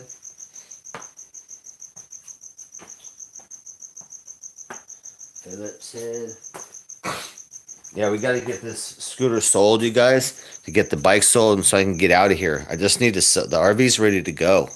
I just need to sell stuff, you guys. I got this stuff that I'm trying to, as fast as I can, process it. And I'm not trying to wait for like the highest price. If I have to make deals, I'm just gonna get deals and get stuff sold and get out of here. I might have to lose a couple $1,000, but I am so tired of being stuck. I'm gonna get out of here in my RV, and we're gonna hit the road, do all sorts of fun stuff. So let's get this. We're gonna put a lot of time in. We'll be working a lot on my stuff, my bike. We're gonna IRL all that so we can get it done and sold and get the hell out of here, dude. With some money in the bank, you know what I mean? Some savings, dude. Savings, and then we move to that.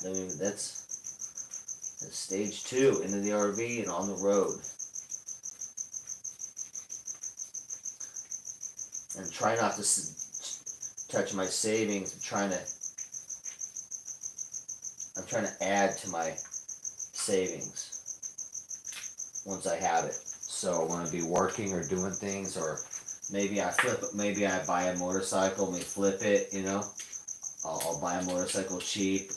Well, you know, you'll see me fix the bike and get it running, and then you'll see me sell it, and I'll show you the exact cost, and we'll add up the time I spent on it, and we'll see what my profit is and what I make hourly on it. But I tell you what, the best bike I ever did is I spent $150 on a bike. I spent a day working on it, 8 hours, and I made $2,100. So I made $2,100 on a fun day of motorcycle work. That was fun. And then I made $2,000. And that bike ran so good, it sold real nice because it was a nice bike. But that's what we want, stuff like that. We want $1,000 flips at least. So if I buy a bike or whatever, we want to try and make 1,000. So I'm not trying to touch stuff unless I can make $1,000 on it, really. Profit. And in a day, I'm not gonna have a bike that I work on. No more like this. This stuff is to be the last of this kind of stuff. So all this stuff from now on, we want at least, like, if I can see an easy 500, we'll do that too. But we're really shooting for things that could be $1,000 or more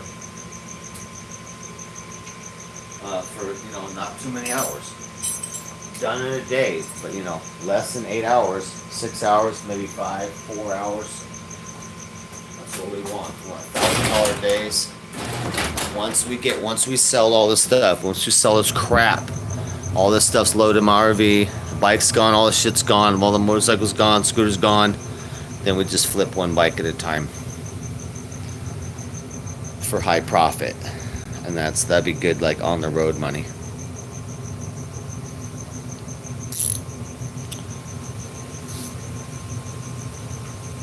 Especially with the gas going up again, you guys. It was going down. It was down to $4. It was down to $4 for regular 87 cash, if you pay cash. And now it's back to $4.40 going up, $4.47 going up. I'm like, damn it, come on now. I was hoping it to be, you know, to keep dropping and get pretty low by the time I hit the road in the RV. Man, the RV takes 100 gallons, you guys. To fill up the RV, it's 100 gallons.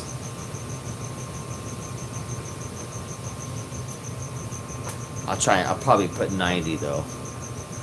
No more than 90 in there. But damn, it's a lot. It's like $400 for me to fill up my RV, or a little more than $400 to fill up my RV. Alright, let me check chat real quick. Check chat.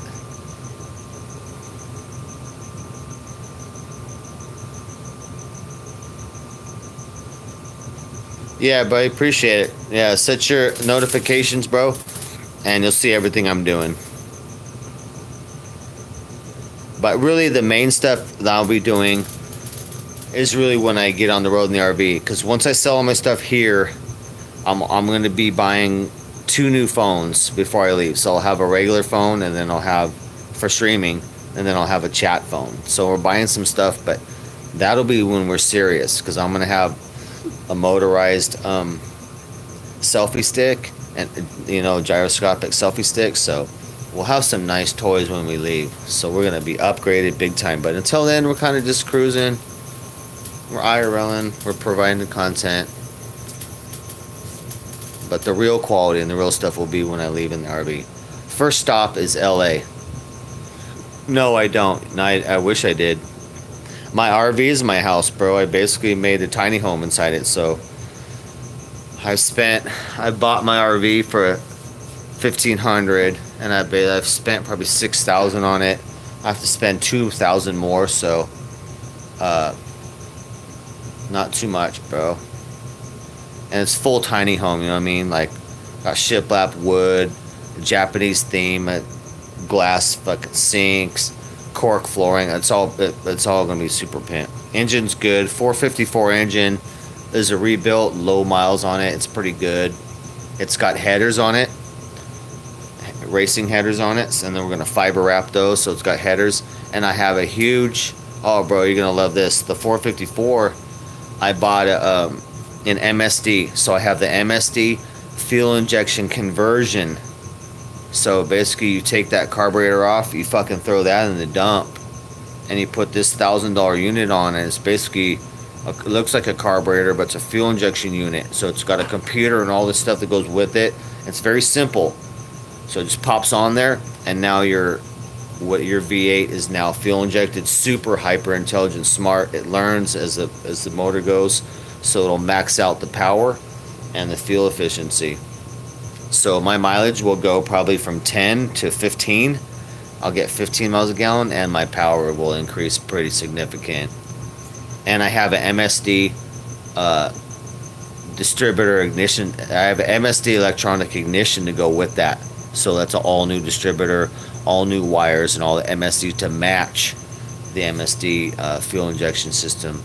It's super dope, dude. I can't wait. So that I got to put on pretty soon before I drive too many miles. So to give you an example, the gas, if I drive carbureted to Seattle, it'll cost me like $1,000. But if I have the fuel injected MSD on there, I'll literally save $400 just driving to Seattle in gas. So that's a lot of money, dude. So I got to put that system on before I drive too far. So quick stop in LA, we're going to gather a crew, and then we got to decide what direction we're going. I'm thinking Bay Area real quick. We also have some stuff to do in Texas. Yeah, I got all the solar too, bro. I got 4 huge panels, it's 1200 watts. I got all the wirings all done. I have to finish the roof. So I can put the solar on, but I got it all, bro. I got all the batteries. I got the 4 Trojan T105 batteries. I'm adding 4 more Trojans. So, bro, it's going to have a fucking massive battery bank. Excessive solar up there. I'll have so much solar up there. I can run other RVs from it if I want. And it'll be a roof deck on top too. We're building a roof deck up there, a wood roof deck. So like a pool. So it'd be like you have around a pool. So we'll be chilling on top of the roof, hanging out, drinking pina colada. With this, looking at the sunset from the roof. But yeah, can't wait, man. Most everything's done already, so I'll be fixing and making things a little better as I go on the road. But it's ready to go. You can't wait, man. I can't wait. You'll see what it is. See, pretty pimp, dude. It's pretty pimp. All right, let's put the key in here.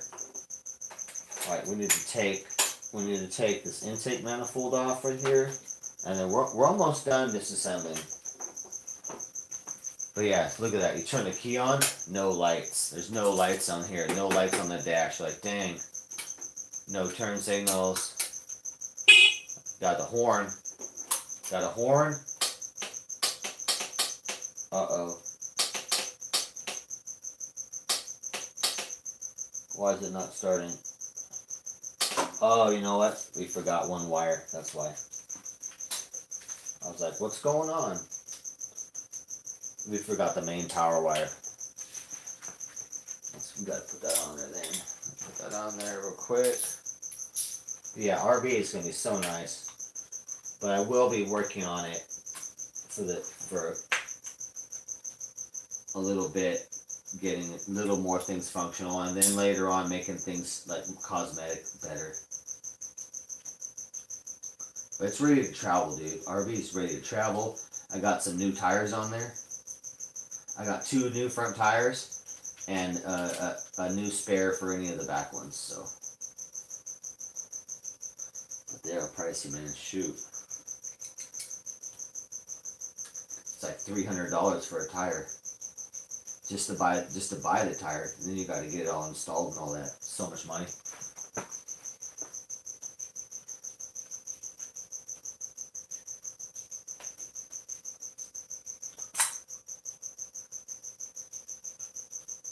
if you were to try and do new tires installed for my RV, it'd be $3,000. If you want all new 6 tires installed, $3,000, maybe more if you want to do it. So that's just an example of RV prices. All right, this is not biting. We need to lift. Need to make something here for this stupid battery nut here. So we're gonna make something to put underneath the nut there because it needs to go up more. The hell, dude.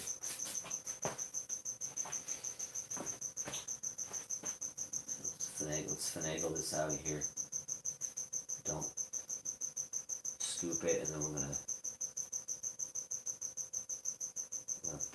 put like some paper underneath it to raise it up so that, because the screw can't reach it.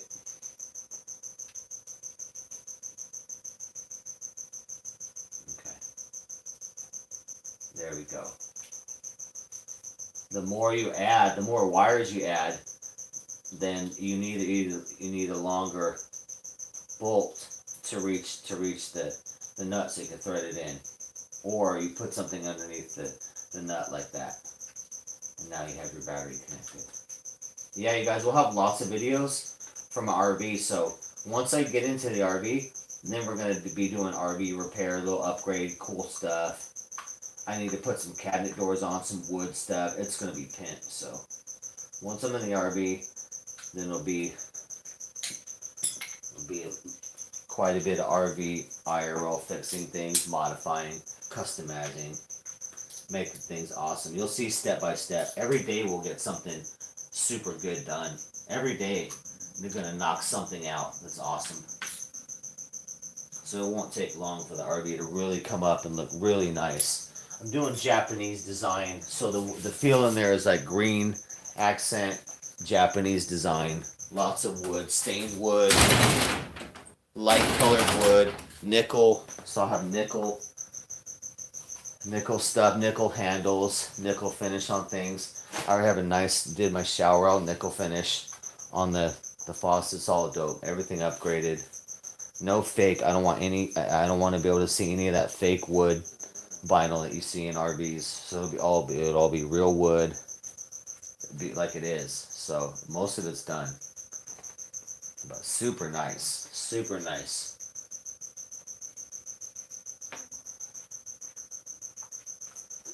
Alright, what do we got here? I'm trying to start.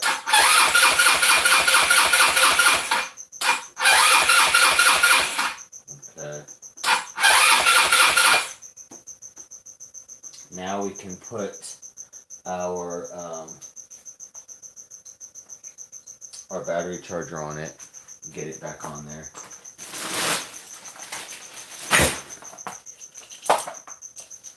Let's get that back on there.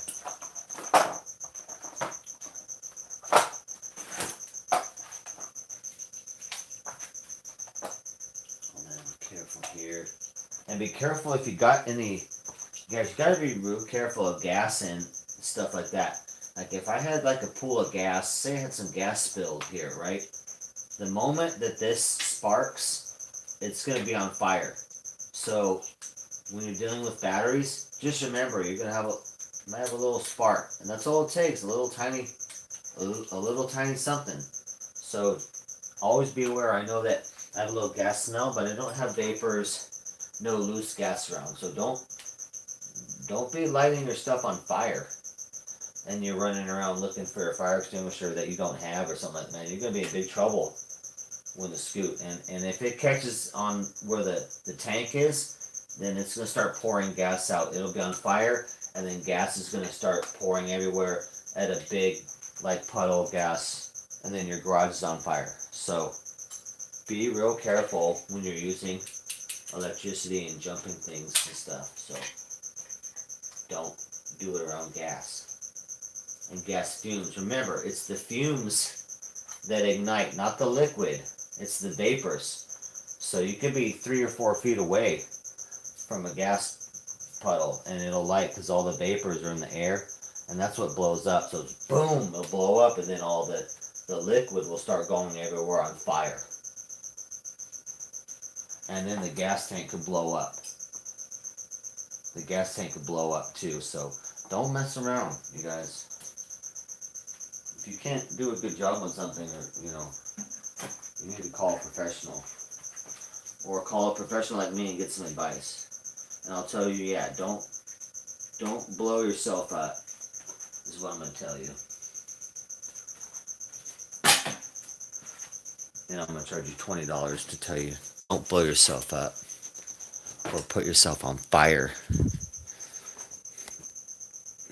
And I need $20 for that advice.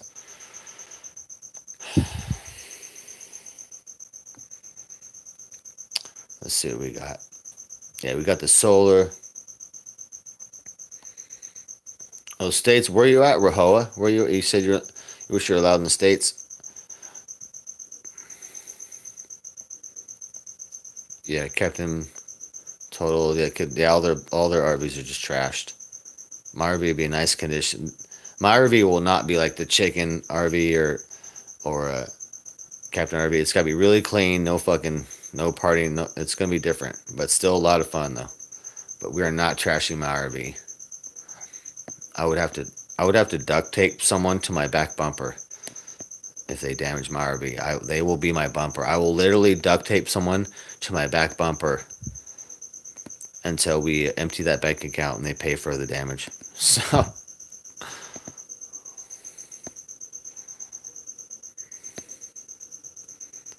let's see here. Max, Captain said he'll be back in a week. Oh, Canada, okay. You know what, bro? I might be I want to go see Vancouver, which is just, across from Seattle. But then on the East Coast, when I get out there at some point, by Detroit, Mr. Bumtickler, he's out in Hamilton, which I think is by Montreal. And when if I'm going to go up to Boston, Massachusetts, I was looking at the route. I like the little route to go through Canada. So it goes through Montreal and Hamilton, I think. So on the way to Detroit, it's just one of 2 routes to go to Detroit. So, bro, I'll be in Canada and Vancouver when we go up the West Coast. We're gonna pop in there as long as I don't have to. I'm not doing COVID shots or none of that. So, I'm not getting vaccinated to cross. So, as soon as they relax that bullshit, then I'll cross. We'll do Vancouver. We'll smoke out. Vancouver's a beautiful city, but then East Coast, we'll be hitting it up. From Boston, Massachusetts, going to Detroit, we'll be going through the Canada stuff, the Great Lakes. Super dope, dude. And then we're in Detroit. We're gonna go eat at M&M's restaurant called Mom's Spaghetti in Detroit. That's M&M's restaurant. No, Gucci's is welcome. Gucci's I talk. Gucci's is welcome. But she can't be destroying nothing on the RV. But Gucci's is welcome on the RV. I already told her. She knows that. She knows that. But if she wants to break some stuff and stuff, she's got Captain's RV. She can go do that though too. And then she'll come onto my RV and chill. And we're gonna do stuff. We'll have home cooked meals and everything. Oh yeah, Goo and I are good. Goo and I are okay.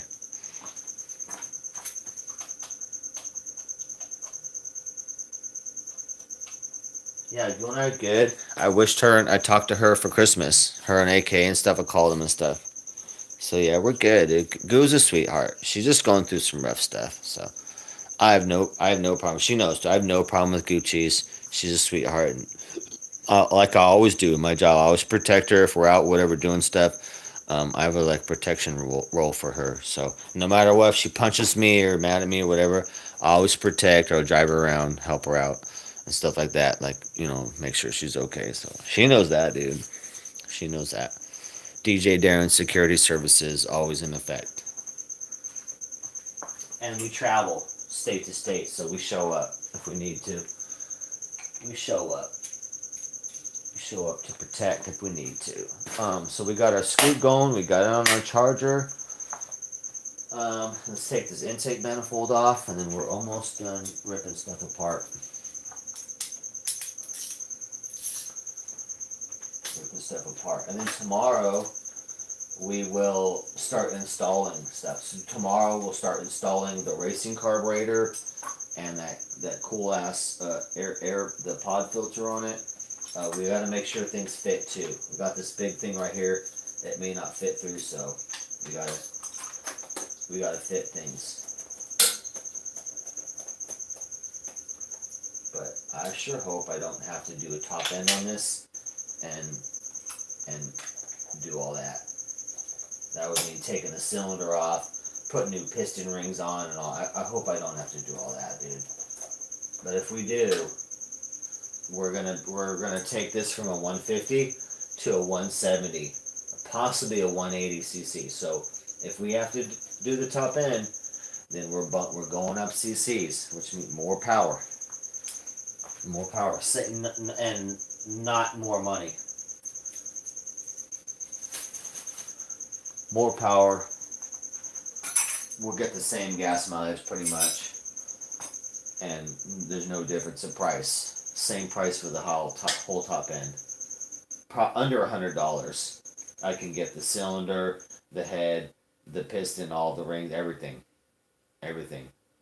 So all I need is $100 to make this whole thing brand new, and a 170 cc instead of 150. So all this stuff's very cheap. If you want to spend the labor on these things, then all the parts are cheap. But the labor's crazy. You see what labor we're into, how much time we're in right now. We're probably like 3 hours in, and we only did disassembly. So imagine the labor bill in this. Disassembly, 4 hours. Reassembly, 4 hours. So it's 8 hours there. Working on a couple more hours, 12, 13 hours. I get $80. So, 13 times 80. You're over $1,000 there in labor. Plus you didn't get to parts yet. What if your motor's done? You need a new motor. What about parts that you're going to get charged at the shop too? So if this was at a shop, the labor bill would be over $1,000. It's going to exceed the value of this bike if I sold it used. Like if I was just a person taking this to a shop to be fixed. And that's if they didn't rip you off. That's if they're honest. Then that doesn't happen. So I'm literally a monopoly. Shops don't work on these. They hate them. I'm literally a monopoly in the Chinese scooter, Chinese quads, Chinese dirt bikes. I'm literally a monopoly. It's so easy. So easy. The parts are cheap. You just have to be able to deal with them. Deal with the bikes and tell people too, that you bought the worst bikes in the world. So expect for little things to go wrong here and there. You know what I mean?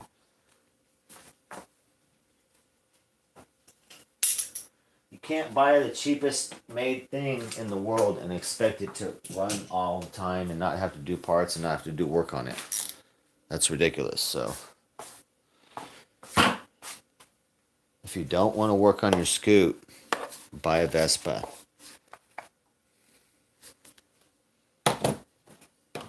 Piaggio is what it's called now. Same thing. Piaggio is Vespa. Alright, let's get this intake. Alright, we got this thing. We got a hose attached to it still. We don't need it anymore. This is going to go in our trash pile probably in a second.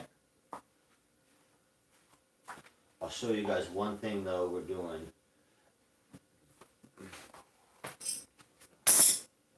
One thing, alright, that will match up. Okay. So there's the intake manifold. The one we put on there, the hole's going to be a little bigger. So it'll hit something on the way in. Normally I would grind it out and try and match it. I want to match the surfaces. I want to match both holes like that as the air and stuff comes in. But then I'd have to grind this. I'd have to take the whole head off. So we won't be able to do that. So the one we put on will be slightly larger, but it's still going to deliver all the all the air and stuff it needs. But normally, if I'm, and we'll see, we still need to do a compression test and see if this top end's good. If it's not, then we will port match it. We'll match the hole on this to the hole on the motor so that the air goes in smooth. Otherwise, the air is going, it's coming in and hitting, it's hitting a ridge in there, right? Because it's hitting a ridge in there. You want everything smooth.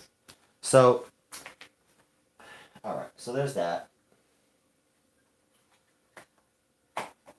Let's see what we got. Let's take a look at our new stuff.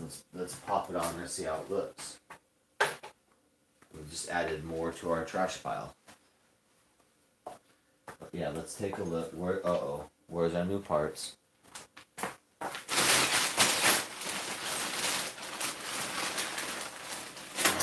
Let's pop this together. Here's our new guy right here. There's our new intake manifold. So I'll show you the difference. Not too much difference. So here's the difference. Not too much, but it really is, though. It really is. But it's almost overkill. It's almost overkill. But we're gonna have a racing exhaust pipe on there, so that'll help. It'll help it breathe. But yeah, let's put this one on, dude.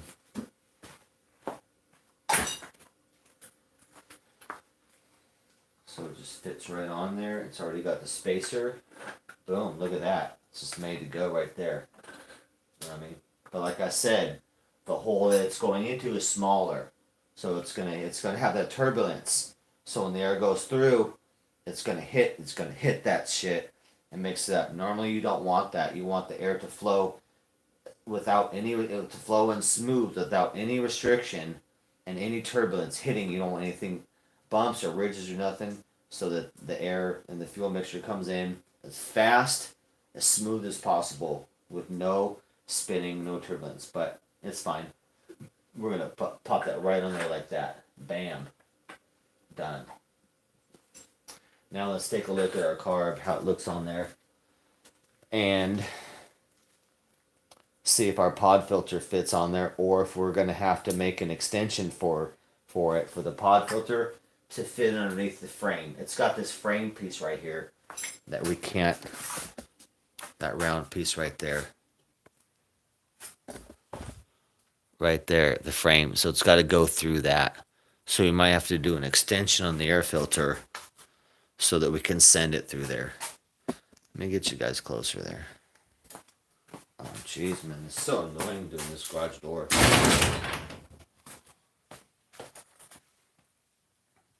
If there was a way to have this light on permanently, I would, but there isn't. You know I'd rig it. I would rig it if I could, but can't. It's my mom's garage light. I can't be messing with that stuff.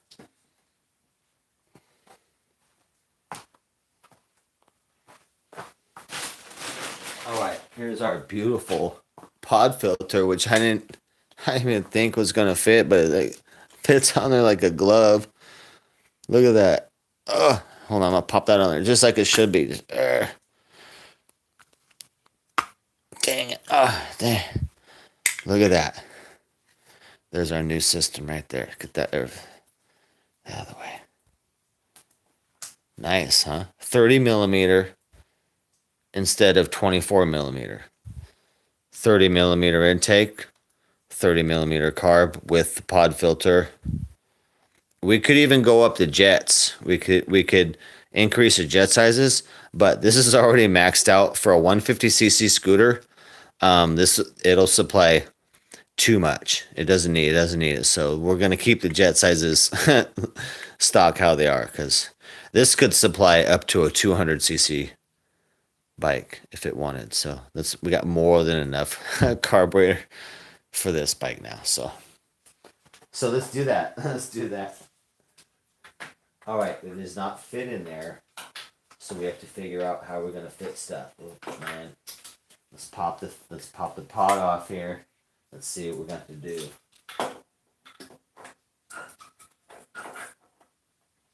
Oh Oh yeah, it's not one to fit. Okay, okay, okay. We will have some issues here.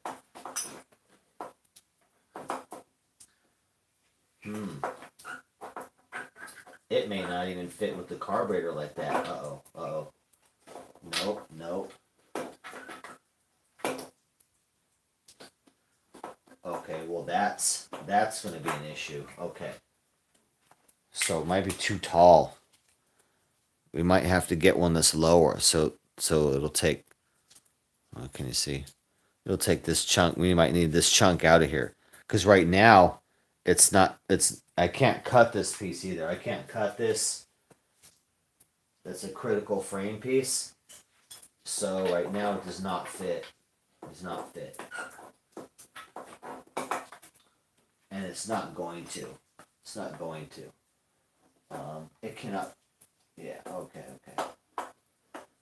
So, if we want this carb to fit, we're going to need to get another intake manifold. That's a lot that's shallower than that. And it may not even work. Shoot, we'll see.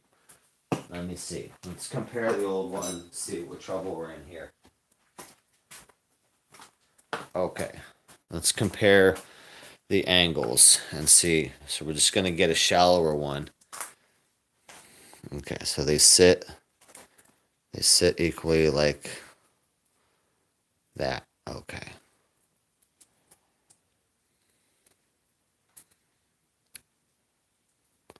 So let me see. Well, they both are kind of the same height. They're both the same height. And you see the angle where the tube is. So they're both the same height.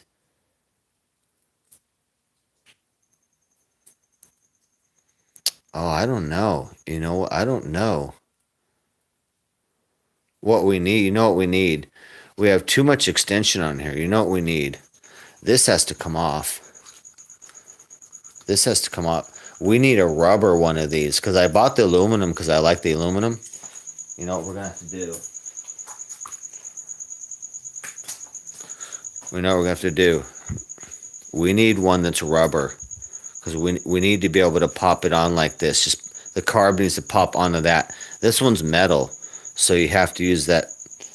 You have to use this extension in the carb. That's pushing the carb too far forward into the frame. So what we need is one of these rubber, but 30 millimeter. Easy. Literally $8. I'll have that to my door in 2 days for like $10 or less.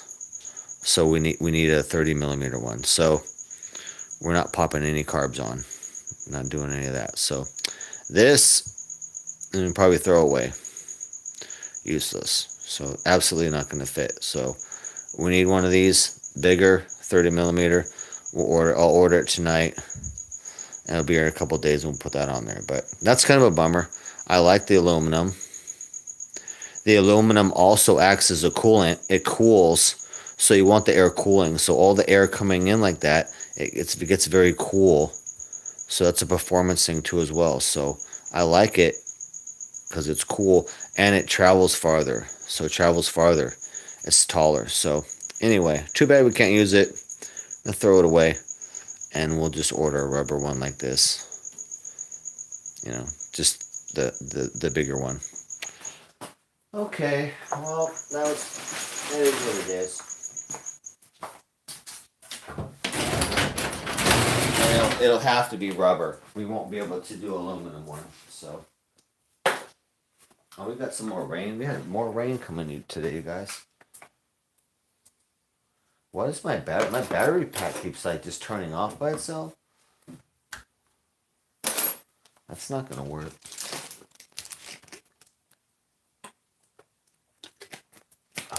It's getting pretty late, you guys, too, I know. What time is it? Shit. We got pretty much disassembled here. Let's see what else we can pick on here. We'll probably end stream pretty soon. Then we'll pick it up tomorrow. I don't know what else we can do. We need to take this case off. We need to take the variator out. We're gonna put racing weights in there. We're gonna redo the clutch with the racing spring. So we need to take that stuff off, deal with that. We need to test the wiring. We need to find out the wires we need, so we have turn signals, so we have running light in the back, and so we have low beam headlight, because we only have high beam. So that whole system is out, and we need to test for that and find the wires for that. So we can do that tomorrow. And we got all our stuff. We got everything out. We can access now. We got all these plugs right here. Let's see if we can see that. We got lots of stuff we can play with over here. Like as far as wiring goes, we got lots of stuff we can tie in. This is a whole plug, like by itself, so we can tie in all these wires we want. Take this out, and I can access all these wires, whatever. So we're going to tie into that. That's actually a security key right there. Security, these two, if that's off, the bike won't start. So these two tied together, that's a little security thing. But yeah, we got these wires we're tying right here. We'll fix that. Not too bad. I just did this on my other scooter, so not worried. We're gonna tear through it all real fast. Hopefully I don't jinx myself, but let's just start. I'm gonna get these zip ties off. Let's cut a couple more zip ties and clean it up, and then we'll wrap it up pretty soon here. All right, where's my snips? Where's my snips go? Put the carburetor back in the bag too as well. But I tell you, I want to use that carburetor. We could just put a regular carb on there, but that's no fun. All we need is that little $8 intake manifold, and we can have a whole racing carb and pot. Why wouldn't we do that? You know what I mean? Why wouldn't we do that? All right. Somehow my snips disappeared. Alright, this is what we call snips. When you say snips, it's like a snippet thing, you know? Which is a chat. Alright, $10 donation, chat. Chat. $10 donation. I take the pinky tip off like Japanese Yakuza right now. That's all I'm saying. It's a limited window. I'm taking off the pinky tip. Ow! I'm squeezing. Ow! Okay. Just gonna 5 minutes. Limited time offer. We take the tip off.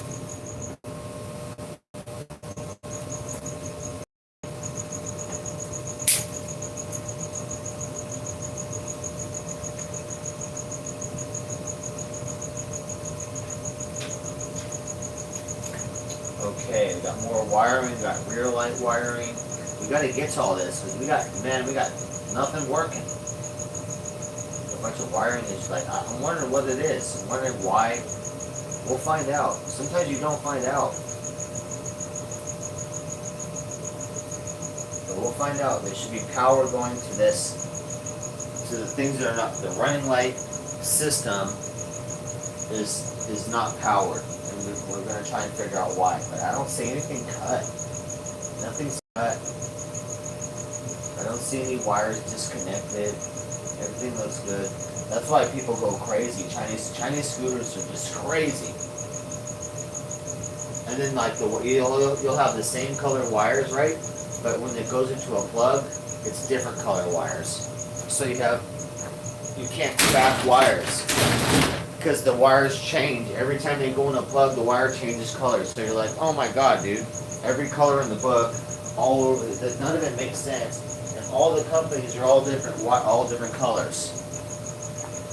So, yeah, it's a nightmare. That's why I'm the only guy that works on these. So.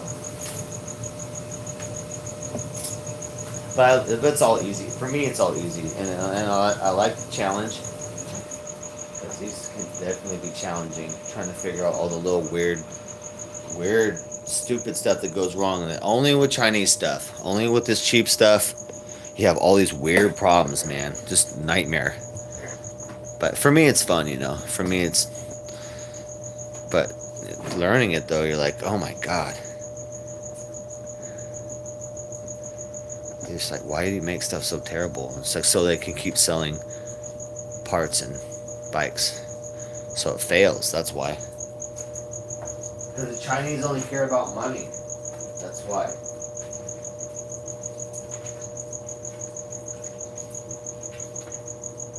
It's the corporate, you know. The corporate Chinese, the business people, the people with the companies. They only care about money. They don't care about quality or if it lasts for you or if it kills you or if it's lead poisoning. They don't care about none of that. They're all about the money. They do not go to sleep thinking about whether you die or not of lead poisoning. They don't care. They'll put it in there and they're like, we don't care. These are the same people that put melamine in your baby's formula. Same people that put poisons into animal feed and killed thousands of pets, and they had to recall all the animal, different dog foods and stuff. That's just because they got caught. That's how the Chinese do business, though.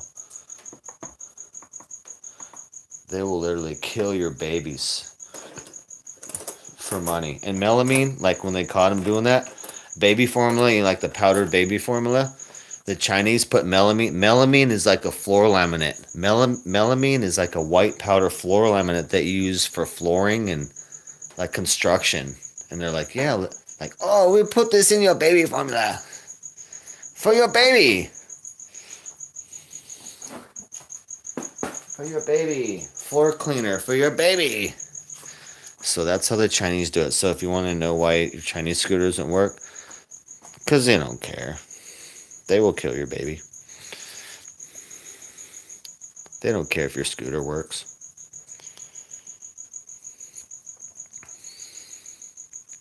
So that is DJ Darren's world information on the Chinese again. Yeah, Niagara Falls, bro. Like, yeah, it's by Niagara Falls. I want to go see that in Canada. Hamilton, yeah. I want to go see that. Niagara Falls is a great place. I would love to go. That's definitely a tourist space. But want to go there. Go there for sure.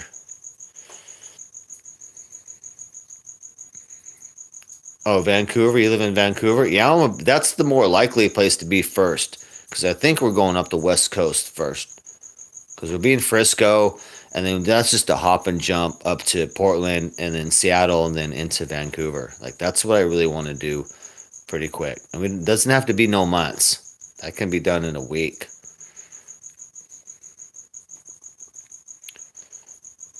Mark camera and scooter location for time lapse. Yeah. Yeah, we got a lot of done.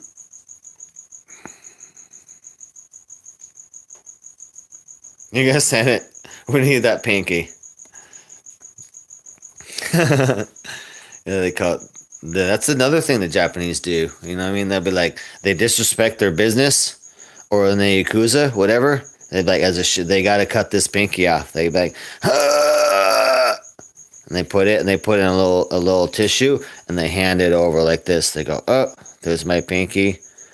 I should ask for forgiveness. Like, shh. They're serious, man. Japanese are serious about business. I'm telling you, baby. They don't take failure is not an option in Japan. They make they're a little overboard, but you gotta admire them for high quality electronics, high quality machines, high quality engines and cars and stuff. They are just phenomenal. The Japanese care. They care about quality. They're wonderful. Can't wait to go to Japan. I thought of retiring in Japan someday, but anyway, you can drive the entire length of Japan. It's only like 1,200 miles. I was just checking it out the other day. Like, at some point, I'd like to get an RV and land the RV over in Japan, but you could literally drive from one side of Japan all the way to the other, go through all the cities. It's only 1,200 miles. Like, that's from like San Diego to Seattle. I'm like, that's nothing. And do it over a couple months. I'm like, that's so That's so little miles. And I'm talking go through all the southern part, Nagasaki, all that, Hiroshima, all that, all the way up to Tokyo and past Tokyo, all the way up. Like, that's nothing. That'd be nothing for an RV. Are you kidding me? So I'd love to do Japan in the future. After we do the United States, I was thinking of landing the RV in like Hawaii, or we land the RV in Japan somehow. We pay for, man, it's a few thousand though. It's a couple $1,000s to get your RV across the water. Pretty pricey, bro. We'll figure it out though. We'll figure it out. But yeah, we're doing the USA first, and then I was thinking maybe even might do Mexico City. Head to Mexico City.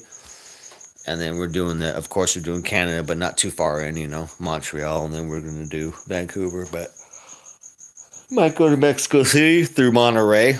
Monterey is 3 hours from Texas border, and then another 9 hours down to Mexico City, so 12 hours south from the border of Texas, which is not bad, to Mexico City. So that's a possibility too, but first we'll cover the United States. Alright, we got our battery charge in. We disassembled. Let's see what else we can disassemble or cut out. We need to get to wiring, so we need all that, the zip ties out, get all this stuff out. We need to get to all this wiring. We need to be looking at everything and cutting into stuff. Shoot, I gotta eat pretty soon too. I'm gonna eat a big meal, and then put on a movie tonight, and then we'll do some working tomorrow. It's pretty cold in the mornings, so we'll probably start maybe 10, 11 a.m. tomorrow. Maybe noon. We'll start working on the scoot, and we'll do another couple hours on this thing. We got to get it done. No one else is going to show up and fix this, you guys. So we got to get it done, get it sold. But yeah, look at that. It's pretty torn apart. But we got everything accessed now. So we're good. Access everything. Might have to take this off too.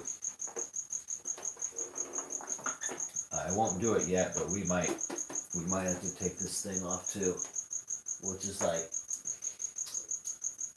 looks like 6 screws, and then you gotta take these out. That's a bunch. It's a bunch of work. So we'll see.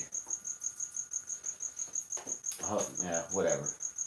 Whatever we gotta do is what we do, and then that's what we do, and until it's fixed.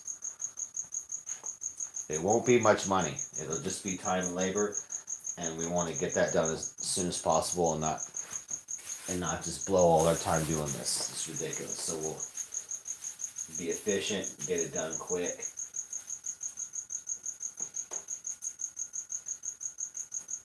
I stick a little plastic bag or paper inside the hole of the motor so that you don't drop anything inside the motor, because then you're doomed.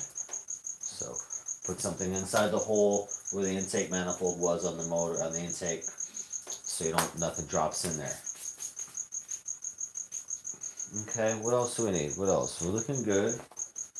I guess we're probably done for now. We're pretty good. I was only expecting to tool around for like an hour, but we're almost like 3 hours in. Alright, yeah, we're good. Yeah, I see no problem. So far, I see no problem with the wiring anywhere. Uh-oh. Let me plug that back in. Uh-oh. What is that? Red and black. Red and black.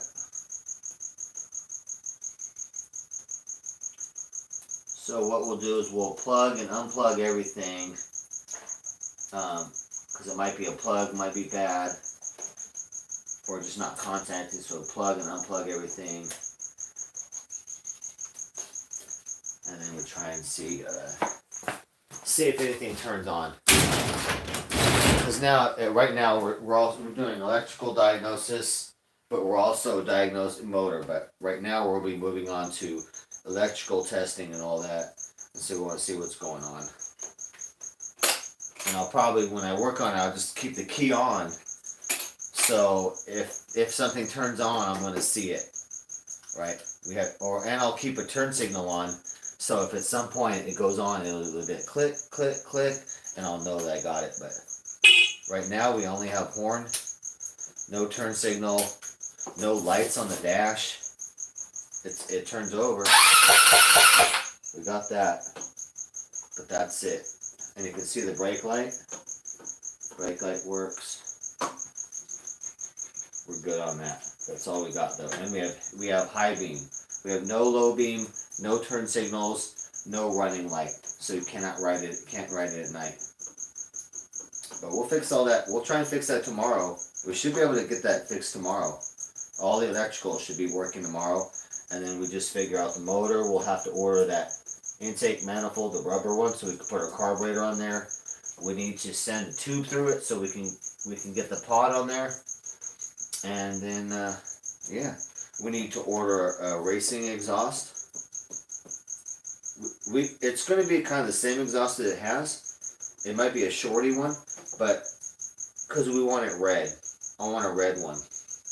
And I don't like this exhaust anyway. It's kind of like it doesn't breathe as much. The hole's not as big at the end, so it doesn't breathe as much. So we want one that breathes more, because we're gonna have a racing carb on there. We need the exhaust to be bigger and to breathe more. So then it'll be red. It'll look beautiful. It'll match this. It'll look so gorgeous. Shorty, you know, instead of like that, shorty exhaust, red, super nice. Because it's good condition. I mean, we'll clean. See, this is all dirty. That'll clean up. If I want to get a new cover, that's $20 if I can't get the stain out. But everything else, all the fairings are all brand new. It looks good. And we put armor all. It'll look all good. All these tires will look good when we wash them up. Everything will be nice. So let me double check here. What do we got? We got new fuel. Got a new fuel pump. Awesome. We need to pinch the pipe. Pinch this EGR pipe, which stands for exhaust gas recirculation.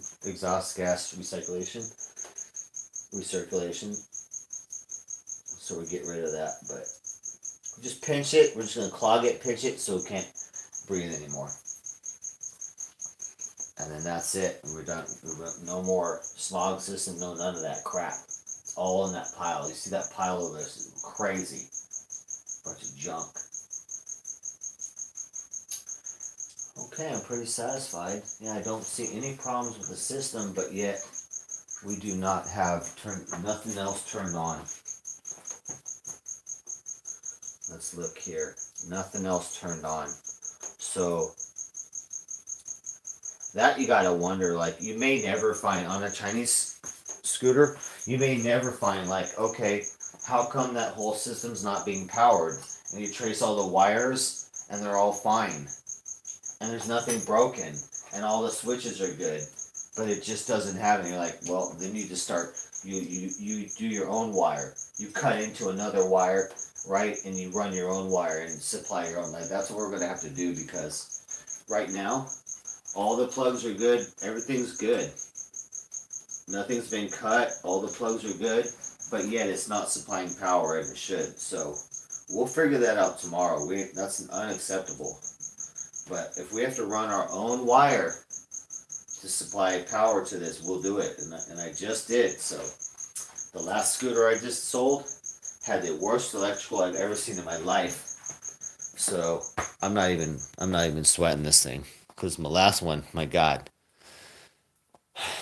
it was the worst Chinese wiring I've ever seen in my life. So this ain't no problem. We got this. Not even worried, dude. Not even worried. But yeah, it's a beautiful little scoot, man. We're going to make something good for somebody here. They're going to be freaking going to college, going to some school or trade school, or go to work. Good little scoot. Gets like 80 miles a gallon. You know? I don't like to sell anything with a problem. So I would solve the problems, and if you lose a little money, you do. But I like to sell stuff that's perfect, make it running good, no issues, and a good product. So that's what we're gonna put out. But if we're gonna do all this race stuff, and I'm gonna put a new top end, then it's gonna be like 1,500. It's gonna be modified. It'll be racing modified with a basically a brand new motor. So hopefully, I don't have to go that far. So let's go. So I guess we're done. We got it charging. It's charging right now. Everything's set. No gas leaking. Make sure everything's good over here. Secure our little gas line.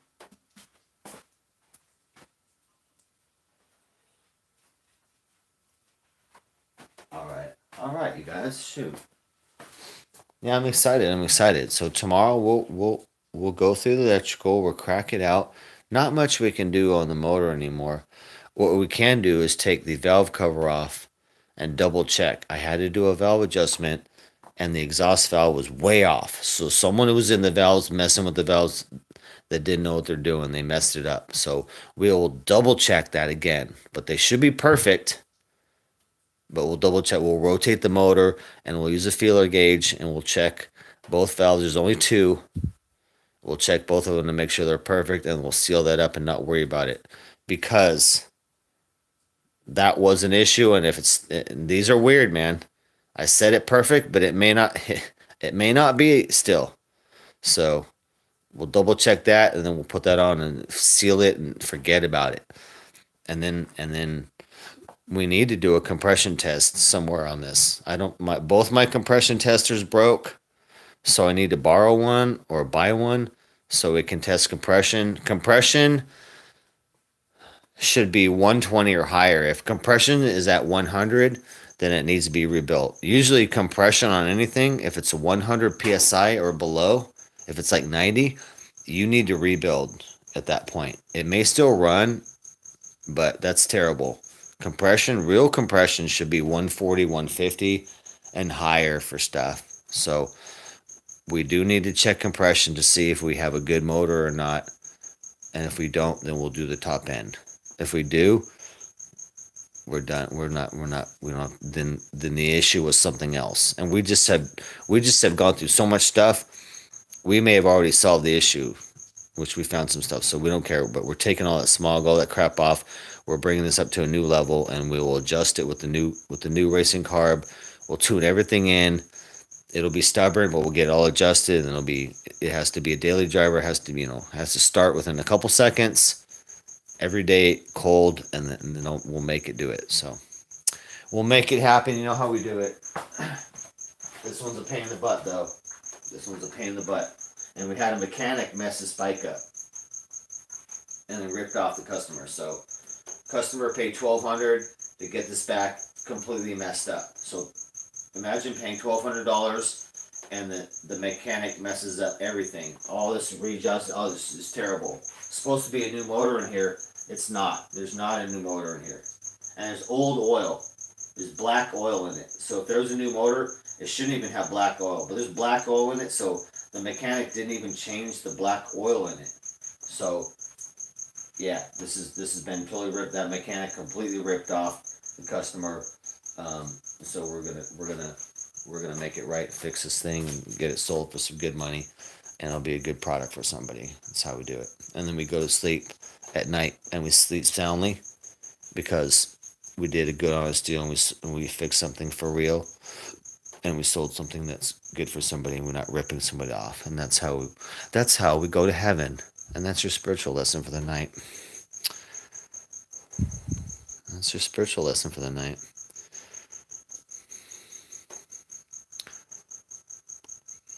Yeah, double check fuel line secured. I will, buddy. I will. Let's see what we got. Yeah, I'll put that. You know what? I take good advice, buddy. I'm gonna put that. Now it's smashed in there, so it ain't going anywhere. It's smashed into the thing, so we're good. Cause yeah, we don't want that. We don't want that fuel line popping down somehow, and it's just leaking gas out. Waiting for the water heater or waiting for the furnace to turn on and blow up my garage. So yeah, Yeah, we secure all that. But yeah, I secured it even more. Since you said that, I'm like, oh yeah, I'll make it more safe. I got no problem with that. Oh, cricket? Is there a cricket? I didn't hear it, but yeah, we got some in here. I'll stomp them, dude. All right, buddy. We're right at 3 hours. Nice.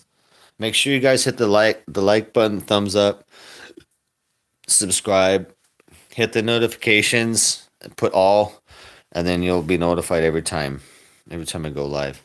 And then tonight I just found out that I didn't know that when I set it all up, that before I hit the live button, that I'm actually live on my channel with people with saying notified. So I didn't know. So we found that out tonight.